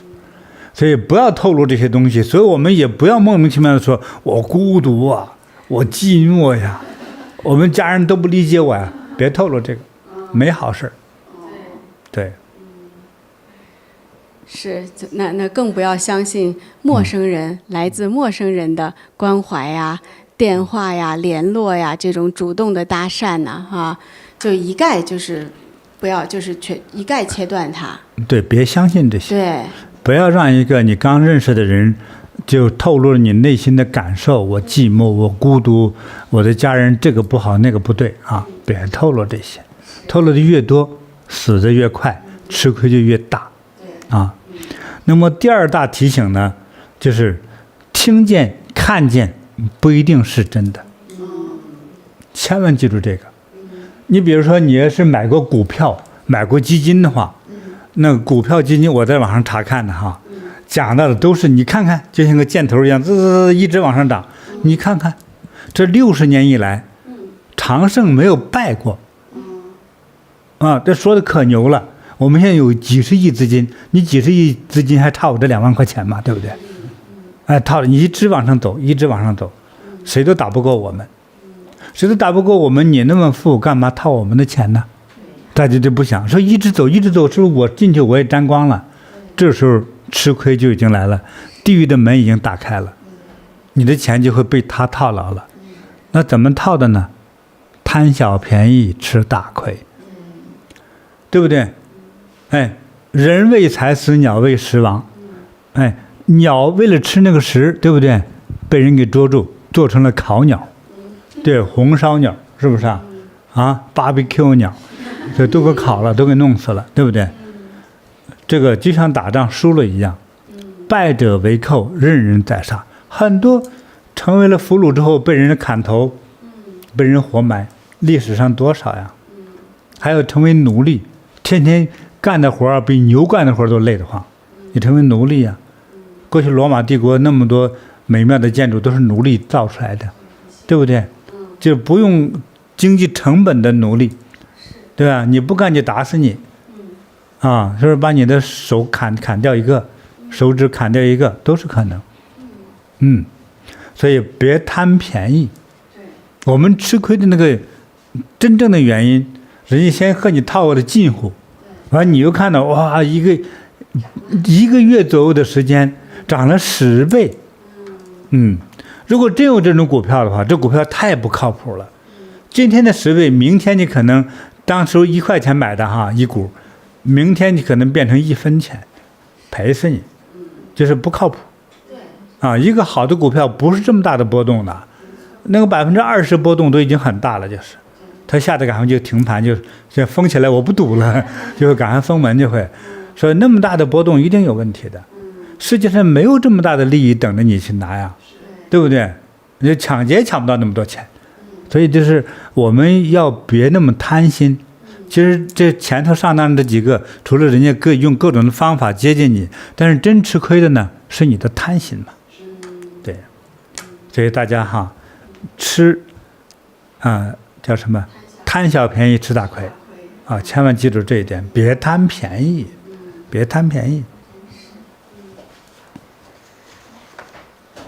还有就是遇到大事的时候啊，就尤其是这种有可能让你去转账啊、转钱呐，甚至是哎呦你被调查啦这种恐吓的时候，还是要找家人商量，不要一个人在那种被恐惧的状态下就做了任何的决定了，所以这个也是很重要的一个提醒哈，对，就是记住啊，不贪这些便宜，还遇到不管多么恐怖的事情，学会要和家人以及真正贴心的好朋友分享一下，可能对于理解目前你遇到的这个看似麻烦的这个事情，可能很容易破解。需要朋友和家人的支持，其实是最安全的，啊。这个不是什么家丑，谁都可能遇到的诈骗现象。对，找朋友分享，还有找警察局报案。这是很重要的一个点哈。其实每个国家哈，这个国家还算正常运作的话，警察局都不希望他的国民市民都被上当，绝对不希望的。那警察局长那个压力就大了呀，所以的话，如果有了这种事情，最好先去报案。那我们今天讲的有一个故事，林先生的那个故事，他在关键时刻，你看被那个假的旧金山警察局恐吓嘛，哈，对，关键时刻太太打个电话说，老公，今天晚上我们要去禅堂做义工呢，这样一通电话救了他，对。所以说，我们网友朋友们，我们的这个同修们，还是要常来做义工，常沾佛光，常得佛菩萨和师父的护佑。这个我相信大家都能理解的。对，不管干哪一行的，想让自己运气好，也能够时来运转，请到禅堂，自己再做决定一定对你有好处。感恩师父，感恩师父。那今天也是跟网友朋友们分享了最新的一些诈骗的案例和手法也是师父也是跟大家分享了最重要的一些要点，怎么样能够避免这样的事情发生到我们或者自己亲人的身上。对，好，感恩师父。那接下来我还有一个好消息，要跟我们的网友朋友们分享就是我们要迎来一个菩提的吉祥月。因为8月3号是师父出山弘法纪念日，也是菩提日那从7月4号呢到8月3号，就是马上要到来的这一个月呢，我们定为菩提吉祥月。那非常感恩师父，我们在这一个月里会回馈我们的菩提学院网上的优质客户。是，那这个回馈活动这一次也是真的是太棒了，就是怎么样才能得奖呢？香科你知道吗？我们去年年底的时候抽了那么多大奖对，我们的这个金银铜质客户都特别开心。那这一次的菩提月活动我们登入就能获奖。就是你什么都不用做，你只要登入到菩提学院网站，就是我们每一次去供灯去请法，我不都是要登录一下吗？是。你只要登录一下，你都不用请，你就可以开始获奖了。那这个金银铜这个客户不同级别的客户呢，黄金客户只要登入就自动领取200元的菩提奖金。真好。可以用来做各种各样的这样的就是供灯或者是购买法物白银客户可以得到100元，紫铜客户可以得到50元的菩提奖金。这个登入就有那除了这个基本的奖励之外呢，还有一些彩蛋的奖励。那我们看一看彩蛋奖励也是在你登入之后，你会看到，你这回有没有获得额外的彩蛋？那彩蛋的奖品都有哪些呢？特别特别的棒首先会有师父亲笔写的禅语书法的原作。哇，太珍贵了，太珍贵了。我们在图片上看这个慈悲天佑还有心明有很多，每一个都是不一样的，是师父的亲笔墨宝就这2天写的。是特别特别的好，就是看着就会感觉得到了大加持。我相信这个都可以做传家宝的。那还有呢，我们师父最近刚发行了一首原创的歌曲《难舍》很多很多的网友听了之后都非常的感动，也从歌曲中获得了很多就是情感的释怀和升华和解脱。那难舍呢也会发布一些相关的纪念品纪念礼品。这个难舍的纪念明信片有师父亲笔签名的，也将会是彩蛋礼品之一。对。那还有一些限量款的，我们可以在图中看到非常美的难舍的帆布包。上面也有有每一个都有不同的这个图案，还有金菩提宗师这样的印款。这个也是非常难得的这种限量版的难舍礼品。都会在这一次的菩提吉祥月和大家来和我们的所有的优质客户结缘。那还有更多的菩提奖金，到时候就看你的彩蛋会是什么了那只要现在是金银铜这3个层次的优质客户，都可以登录。在7月4号的时候，我们记得哈，一定要登录啦。那个时候登录就能去领取自己的奖品了。那还没有成为优质客户的怎么办呢？只要在8月3号之前成为优质客户，都可以获得这个优质客户的回馈。所有的这些吉祥的礼品，你都有可能是那个幸运的得奖者。太好了，就只要登入就好，是吧？只要登入，都没有抽奖的过程，登入系统自动你就会看到你的奖品了。好了，感恩师傅。其实太感恩师父。有人会问呢，登入就能有奖品，这是什么意思呢？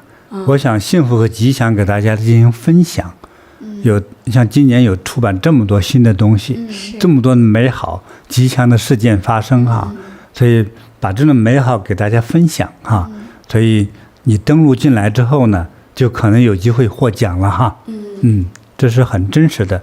每一年我们公布的这个学员的奖励都是如实的，我们去真讲。对，这个不可能去作假，经营这么多年哈，实实在在去做哈。去年奖励了很多人，是的，很多人受益。对，所以今年我们会更开放啊，让更多的人受益。就是这样。太感恩师父了。其实有菩提学员网这个平台，我们全球的网友朋友们都特别的受益啊。首先在这个平台上，大家能够来菩提共灯。菩提共灯呢是非常灵验的。我们收到过很多很多这样子的真实的网友案例。一盏小小的菩提供灯就找到了工作，一盏灯就让孩子们得到了名牌大学的奖学金，一盏灯可能就让一个病重的亲人获得了健康。这都是师父的慈悲和功德。或者让失眠的人睡个好觉。是的，对啊。所以我们的供灯的灵验性，还有呢，我们的抽签也是很灵。抽签特别的灵。刚才故事案例之中哈，是你抽签，是吧？他要不要报警察呀？要不要给家人说呀？一抽上签，让你赶快说呀，就是赶快跟太太说，就救了他。对，每次都是关键时刻，菩提灵签告诉我们应该怎么样去选择，怎么样去做啊。其实就是关键的时候走对路，关键的时候不要去选那条错的路。对，真的是太感恩师父了。对，那很多人会说，为什么会菩提的这些签呐和点灯护佑这么灵呢？是啊，那我们佛菩萨的伟大，我们先不说啊，我就是卖弄一下说自己哈。我从小在修炼的时候，其实自己进入的这个状态，而不是本人这个状态，而是在一个神圣的状态。这个神圣状态，它是有点难以表达哈，它就超越于我们现在这个肉身，好像在某一种特有的虚空和时空里头。因为修佛法，其实我最初执着也是正宗修佛法的必须要究竟和认识的一个点，就是宇宙到底从哪里来生命的原点在哪里头，因果从哪里起始，我们去找回那样的一个点。到那个点的时候，你就好像看到好像一个高科技电影中的各种的数字讯息的交错在那里头，你就到那里去了。就是《心经》里有所描述那个状态。你在这样一种看到又惊喜又狂喜的这么一个极特殊的状态下之后，最后你发现了那样的一个天地的最原始的呈现，还有发现了我是谁，我的原始状态的那个状态，从因果起始的那一个点开始。所以那作为我们的法门我是创立者，我在那个状态里头决定了那个状态带给所有修行者之后会受到这个时空和我那个慈悲意念的这样的一个影响所以走进这个法门来修的人，我就希望每一个人都能和我一样，能证悟到那样的一个状态。那个状态就是《心经》里描述的那个状态，那个舍利子的那个状态。这样的话，你会得到与我相关佛法综合能量的加持。所以在我们这儿受益于菩提的、相信于我的只要对我相信一点，你在这里抽签是非常准的。当然，你不能说我这1小时抽7、80个签，那就没法使，像扑克牌一样，你抽了一大堆就没有什么准确。从恭敬的角度来说，这2个小时以内只能抽1个签，就是最灵验的，就是这样，所以是非常灵验。所以相信你抽签给你的启发。我们不希望让抽签来决定你所有的行动哈，但是抽签一定会带给你最直白的启发。对，所以这是很重要的。所以这里头是有我们在通灵开悟的那个原始宇宙原始点的那个灵性的带给你的一种帮助啊，才带给你对未来事物的启发，所以是非常灵验。所以在这点灯抽签啊，遇事情进行处理的这种启发性的帮助是特别重要。所以我相信在这点灯的人一定会得到护佑，对不对？你期望的那样美好的愿望一定能促进你实现。如果还没有实现的时候点了一盏灯，可能你的时机还未到啊，可能你需要点更多盏或者做更多的功德。还有的时候这个时机未到，是你未来是好的啊。比如说我的母亲吧，我的命比她好一些，我的母亲就受了一辈子苦。她算生了我像样的一个儿子来说，但是她的命是苦的，受的累的。所以这就叫命运的东西，就是谁的命就是谁的命哈。所以大家读懂这一点哈。所以美好未来要发生的，它与这个时空有关系。这个美好的这一刻没有到来之前的时候，你哪怕是一个伟大的人，该吃苦也得吃苦。所以这我讲的应该你们明白了哈。所以我们的签是很灵，我们点灯的很灵。对，我自己也第一次这么大胆的说这个概念哈。对，说在那个状态下，自己所证悟的感觉是能够命令指挥很多的神灵来按照我的意念来帮助大家。所以有很多时候人很多的时候，和对全球念佛加持全球的有缘朋友众生的时候，那不是我一个人在做事，是很多佛菩萨很多神灵和我一起在做事这就是修行达到一个状态而获得的一种法力和现象吧希望如果你有这份信心的话，你如果有问题也可以在佛前点盏灯哈，我相信你的未来一定是更吉祥的。感恩师父。我相信我们所有的网友朋友们都听懂了。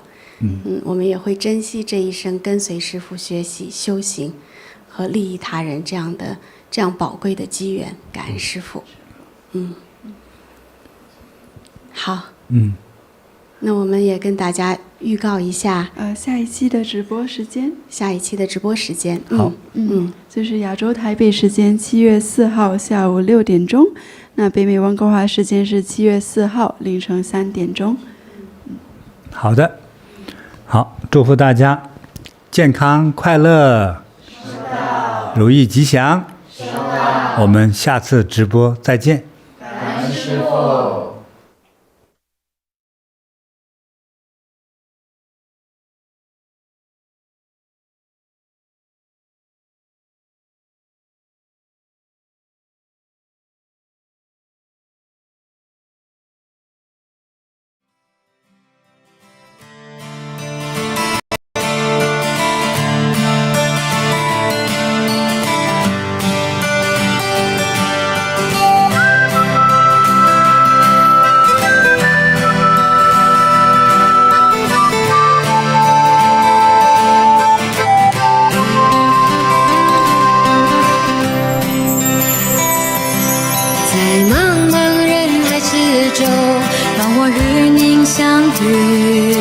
小小的红点里，人生就此欢喜。我快乐了，我健康了，我幸福了，我美丽了。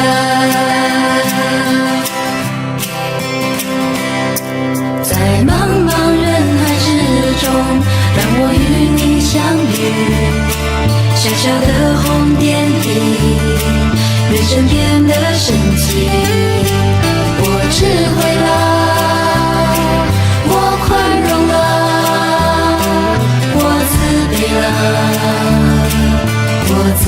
乐。